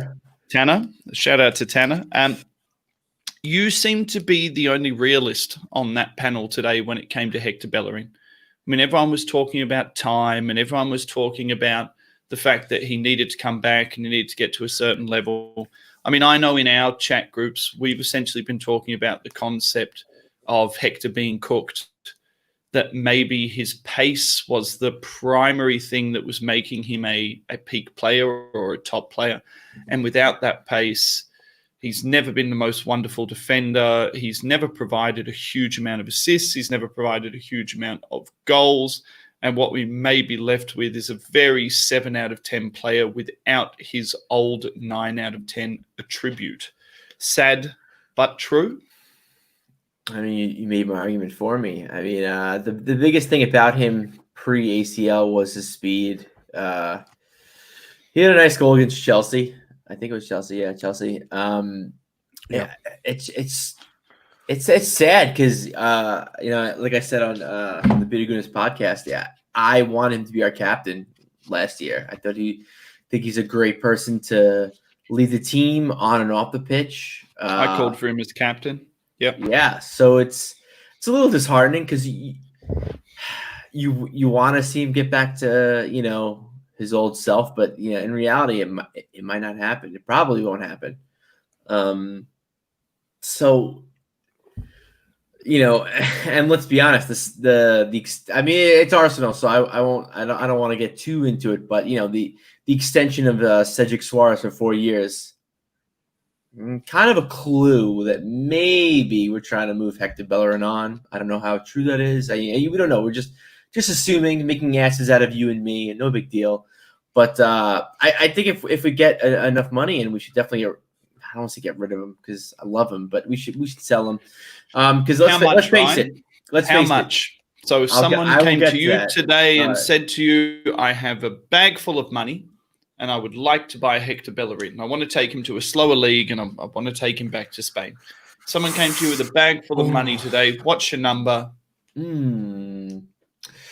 mean, it's difficult because, La Liga is a different league altogether, but I don't know. I've got a bag of money, Ryan. Just tell me how much to write on the fucking check. How much money do you have? I want how much money you have. How much money do you have? How much money do you need? Toby, you go. Go, Toby, go. 30 mil. And that's low. I think 30 mil in the modern game is not a lot. That's like the minimum I'd probably take for him. But yeah, I would take 30 mil for him. For output right now, to give him a chance to go How and old have is a crack. he? 24, 25? No, 26, I think. He's older than that. 26. He can't be that old. Somebody Google it. He can't be 26. If he's 26, sell him for 30p. I don't care. He's 25. Wow.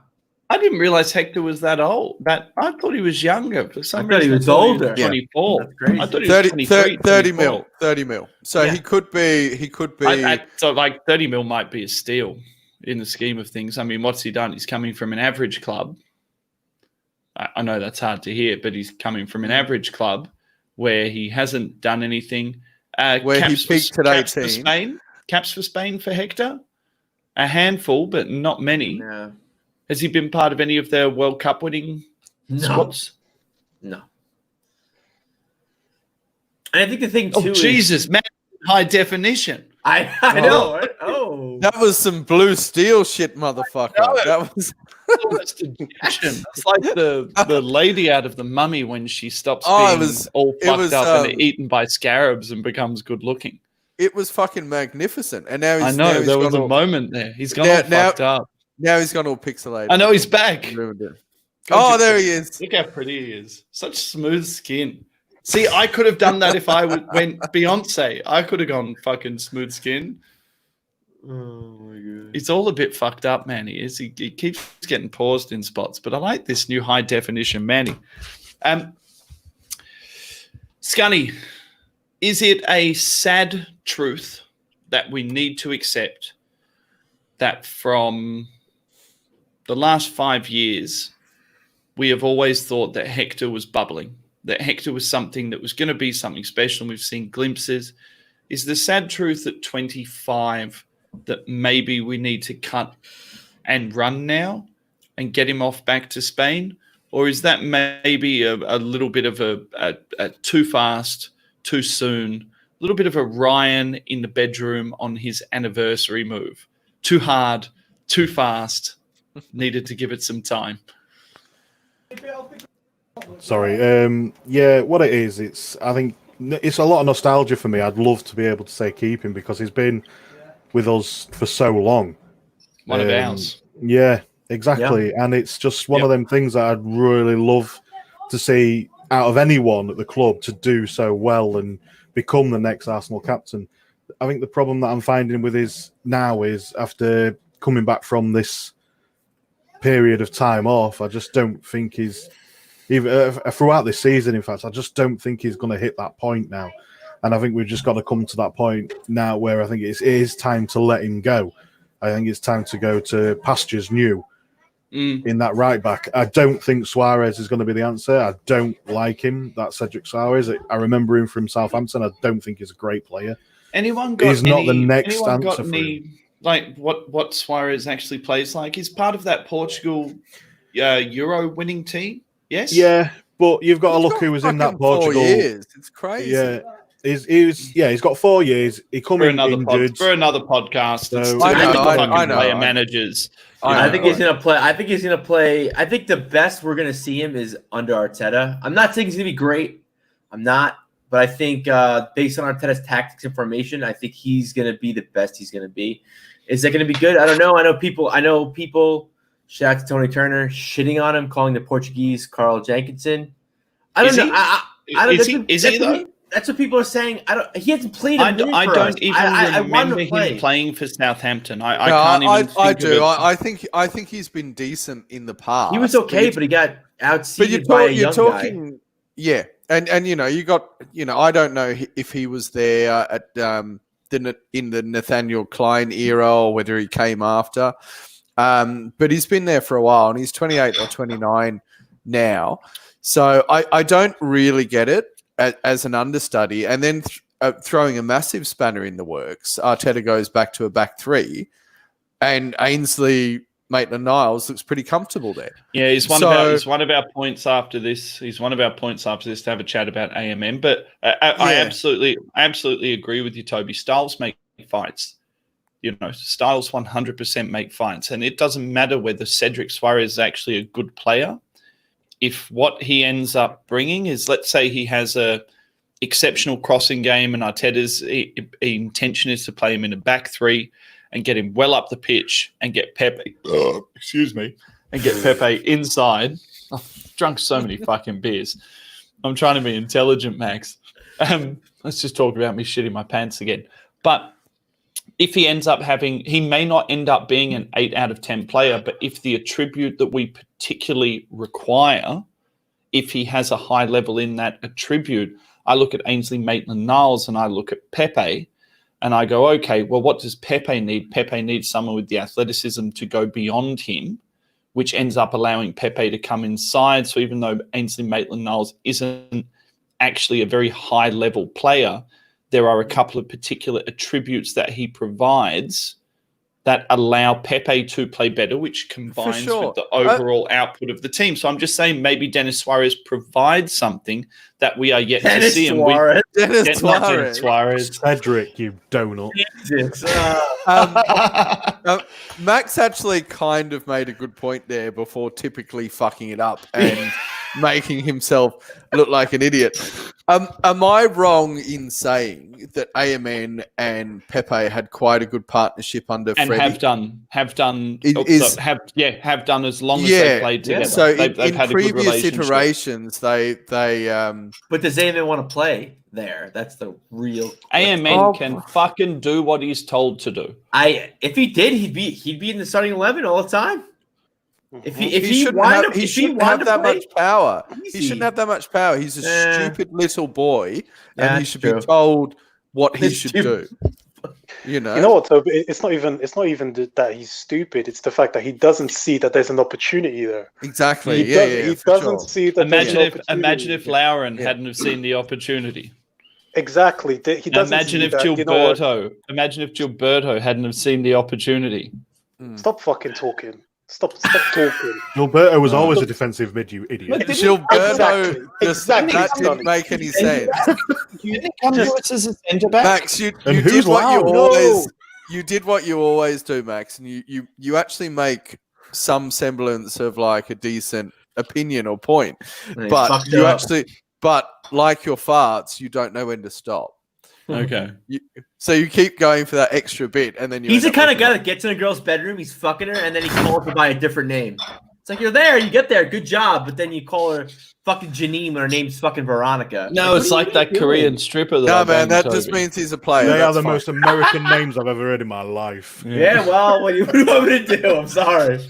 Right. Yes, Janine. No, sorry, Veronica. Oh my god. Okay, boys. Or So Melissa.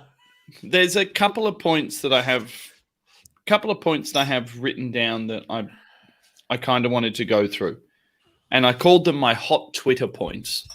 Right, Manny, I'm going to come to you first. So there's 3 names. One of them we already slightly covered. One of them was AMN, which we've already started to cover. The second name is Joe Willock. Now, I sent you a message after 20 minutes. I was a couple of days late watching the FA Cup game. I couldn't watch it. I was working. And I sent you a message, I think it was 18 minutes into the Arsenal game, into the FA Cup game. And I said to you, Joe Willock has the worst touch that I've ever seen. This kid's never going to make it. And you sent me a message back saying, keep watching. He grows. The next 20 minutes of Joe Willock of that first half was, I'm not going to say fantastic, but you really saw what Joe Willock could bring. And you really saw the difference in Joe Willock, what Joe Willock could bring.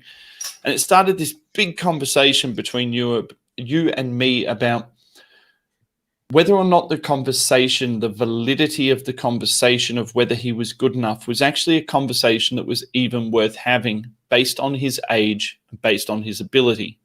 My argument was that as long as we're playing him and as long as we're relying on him, the validity of the argument is that we need to start talking about him as a first-team player. Your side of the argument was that as long as he is 20 and he's still learning, we can only judge him based on his youth. Mm-hmm. What's your point? My point, the point is, right? Yeah. What side of the argument is fucking correct? Because this is something that's massively splitting Arsenal fans. Joe Willock is... What is splitting Arsenal fans? Well, I don't understand. Hold on. Let me just go into this. First of all, a lot of Arsenal fans are idiots. All right. Yeah. A lot of Arsenal fans will, like we said, will readily criticize Willock, forgetting that this is his first season in the first team, right? Forgetting that this kid, when he first came into the first team, didn't even know what he was until Freddie showed him what he was, right? So now Willock has some of the attributes that we're missing in midfield, in the sense that he's a powerful runner, in the sense that he can break between the lines, and him doing that actually gave Pepe a bit more leeway, gave him an extra body to attack with, right? I'm not saying that he's the answer. I'm not saying that his technique is the greatest. I can see his faults, but for what he has and for what we are trying to build, why are we criticizing a 20-year-old who's trying to make his way? Why aren't we supporting and seeing what he can bring? Of course, he's not a passer. Not every midfielder is a great passer. Not every midfielder is physical. His touch is terrible. However, physically, this kid's still got to grow. He's still got to learn a shit ton of things in order to be a midfielder at this club. So shouldn't we as Arsenal fans be a little bit more patient with a 20-year-old in his first season in the fucking first team, instead of slating him for the things that he can't do? Why don't we praise him for the things that he can do and what he can bring? He's still got to fill out. And when he does fill out, he will be a bully. And when he is a bully, everybody's going to start sucking his dick. He may or may not make it, but for the time that he's here, we should want him to succeed, because that's our cash cow. These youngsters are our cash cow. How we're going to make money is these youngsters getting to their potential, because we need to sell them for profit. So how much Joe did we Willock sell Iwobi for? 40. So make it or not. There is almost a double down element on these kids that they need to make it into the first team, because at the bare minimum,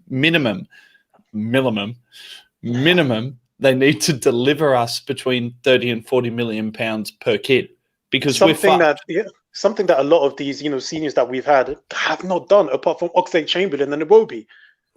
Every senior that we've bought, it's been a loss when it comes to profit wise. So we have a very talented bunch of youngsters. Give them the time they need to grow, because we need it. Arsenal fans are so quick to tear down players, just as they're quick to build them up. But the mediocrity gets a pass, but a 20-year-old gets slated. I don't understand it, man. Scunny, my argument was that as long as we are relying on him to be a first team player, he needs to come under the same scrutiny that a first team player would come under. Yeah, in some respects, I'd agree with that. But like what Manny says as well, he can't come under the same scrutiny as someone, for instance, like Mustafi and Xhaka. You got to remember these players have been the first team players for 5 years now. So you can't put them under you can't paint them with the same brush. Toby, if we're talking about the players, the youth players in the Arsenal squad who either have the most buyback value or the most future potential value, is Willock in that higher echelon, or is Willock still stuck in that pack, the pack of ESRs and Nelsons and all those? Has he done enough to stick his head up above the parapet? And is that why our machine gunners are shooting at him? God, you asked the most, so many barreled questions. It's so hard to actually respond to. No, he hasn't earned his right to be worth our while selling. He means more to us in terms of his potential development and his physique and ability to arrive late in the box, because we haven't had a player like that since Aaron Ramsey, that we need to give him time. So that I don't think there is any cusp of, or that he is on the cusp of us receiving a decent transfer for him and releasing him that way. I'd say we got to hold on to him for dear life, and he's got to be a squad player and prove himself. Guys, it brings us to our final point of the night, our final discussion point of the night. We had a pretty, I wouldn't say heated conversation in the discussion group about this, but definitely a conversation that went in a lot of different directions. Guendouzi. Here we go. Manny's just come back into the room, so I'll just let Manny know where we're at. So the conversations around Guendouzi, Manny, I was saying that we had a fairly in-depth chat on the WhatsApp group about the boy. Ryan had the opinion that if he wanted to go, then Arsenal should let him go. Ryan's opinion was, fuck him, right? Whoa. If he wants to go, then go. Your words, not mine. If he wants to go, then go. My opinion was that a big club that has a youth prospect on a long contract, what I would do is I would rot him on the fucking bench and let him fight his way back into the team. So I'm interested amongst the rest of you what your opinion is. A year ago, we were talking about not taking £60 million for Guendouzi. Now we're talking about taking £40 million for him because he's thrown his toys out of the pram because he has a poor disciplinary record. Toby, I'll kind of chuck it to you first. Are you in camp A, fuck Guendouzi, get rid of him? Or are you in camp B, let's hold on to him, the kid's going to be something special? I'm neither. I'm ambivalent. I think... Way to use big words, champ. What the fuck does that even mean? I don't even know what the word means. Are you kidding? Ambivalent? No, I don't. I'm unsure what ambivalent means as well. It means I don't really give a fuck either way. I'm neither. A different word. I'm neither a huge lover or a hater.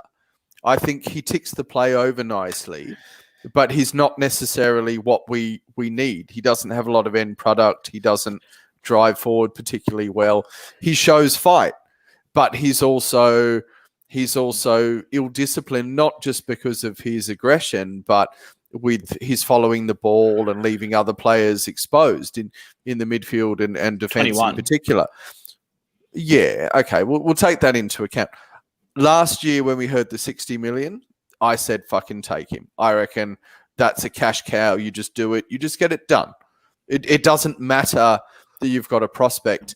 He's not the type of player that will single-handedly win you a premiership. Therefore, if there's huge money on the player, take it. It's fine.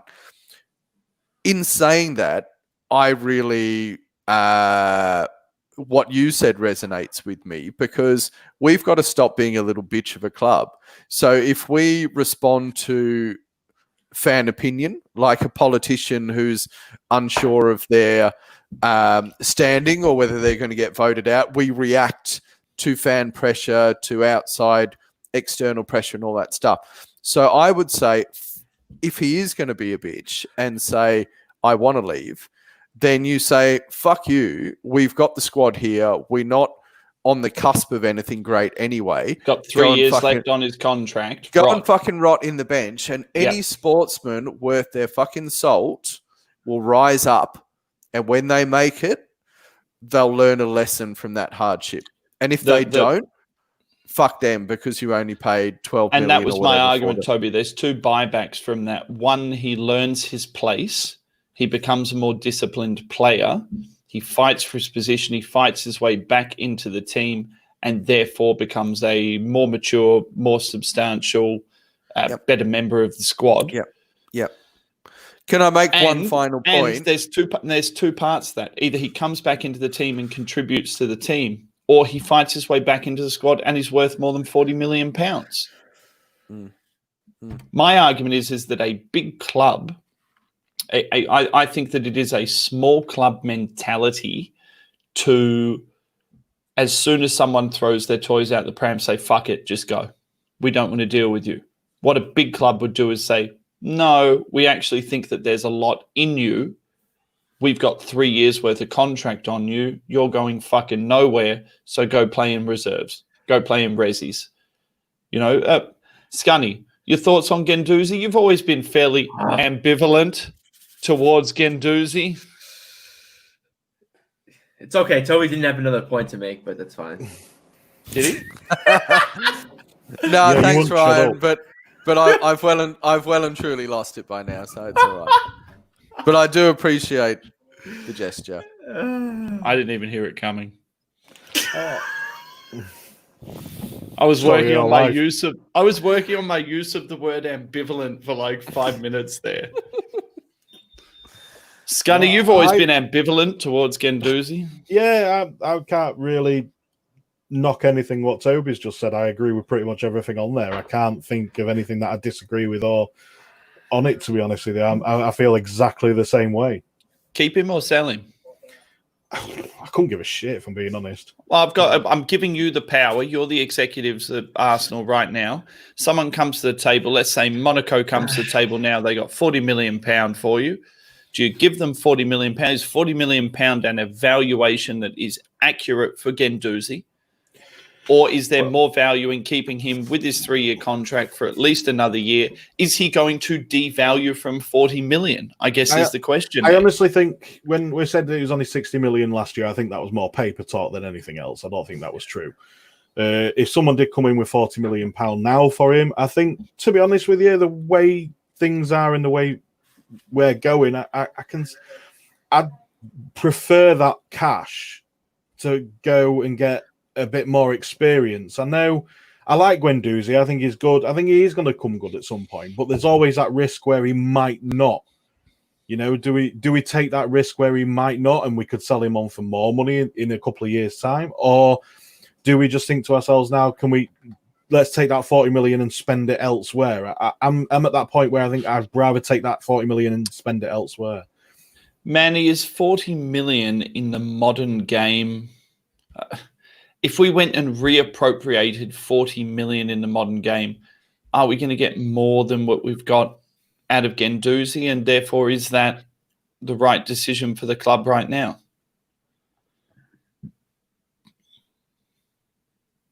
No, it's not.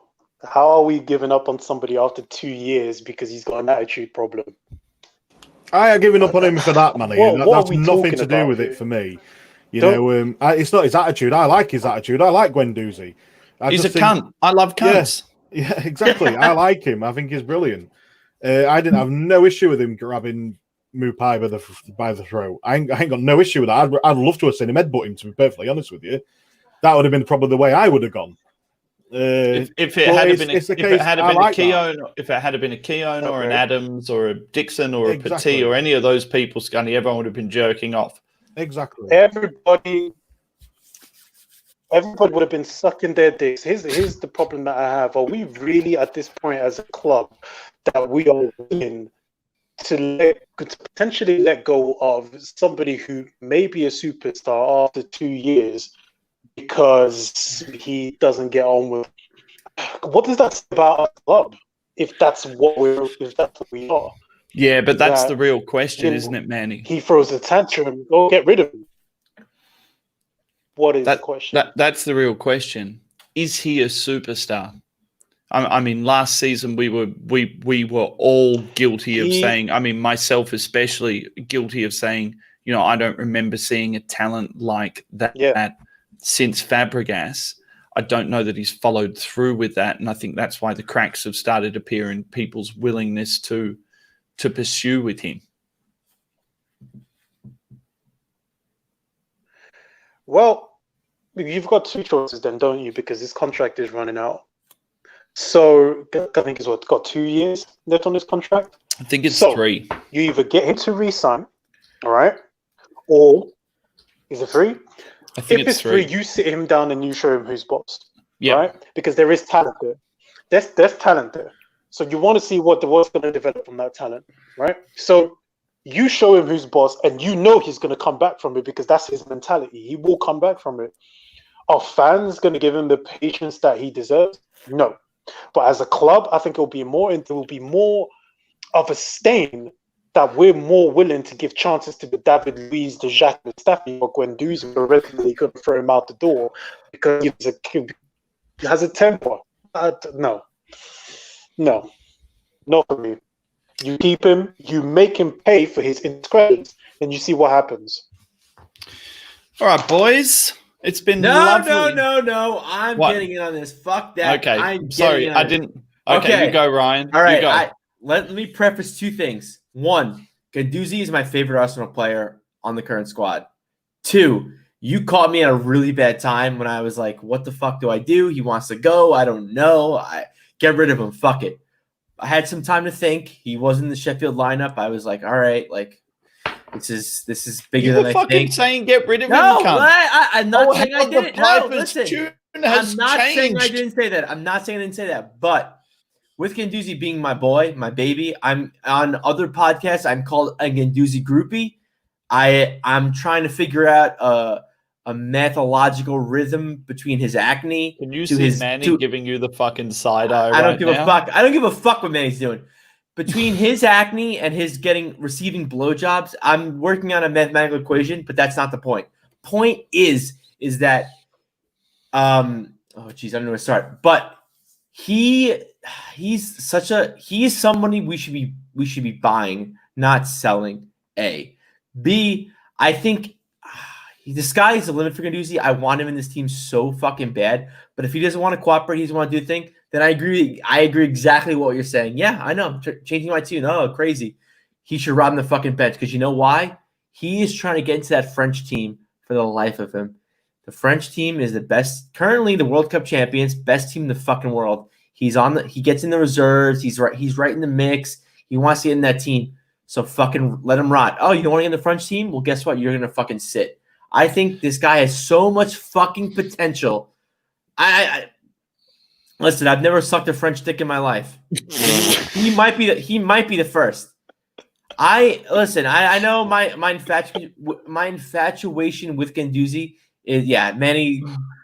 Turn your mic off. I don't want to see you. And Manny's actually just back to fuck. My infatuation. He's worried about getting his French dick sucked. Yeah, my infatuation with Guendouzi is crazy, and I'm upset because I did. You're right, Max. I did say those things. You caught me in a really dark place. You caught me in a really bad time.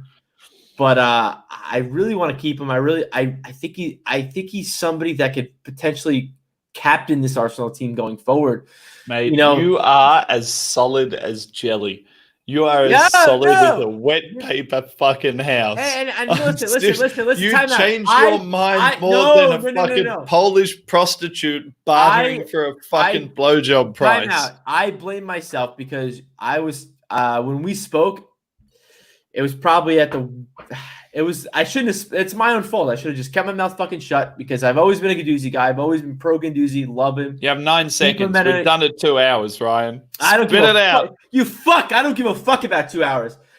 I've always been pro Guendouzi, and I just, like I said, I think I completely agree with you. I think he needs to run the bench because I didn't think about it. He is desperately trying to get into this French squad. He had a little bit of he licked the tits. He didn't suck on them. He licked them. He had a little bit, just a little bit.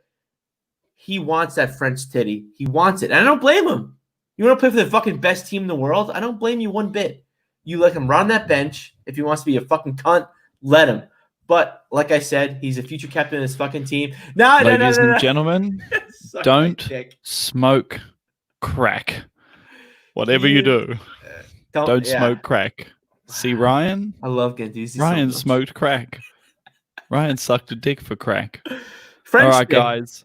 All right, guys. French dick. We've done 2 hours. I love We've French. lost everyone. It's all over. Brian's gone fucking loopy at the end of it. We've tried to cover everything. Toby's here. I think he's on mute. He's trying to say things, but no one can hear him. And we'll catch you next time on this just fucking rabble of dog shit. The ArseBros Strong finish, boys. I love you, Mateo. I love you. Go hard. Go hard. You're fucking solid as wet paper in a fucking house, you cunt. Good night.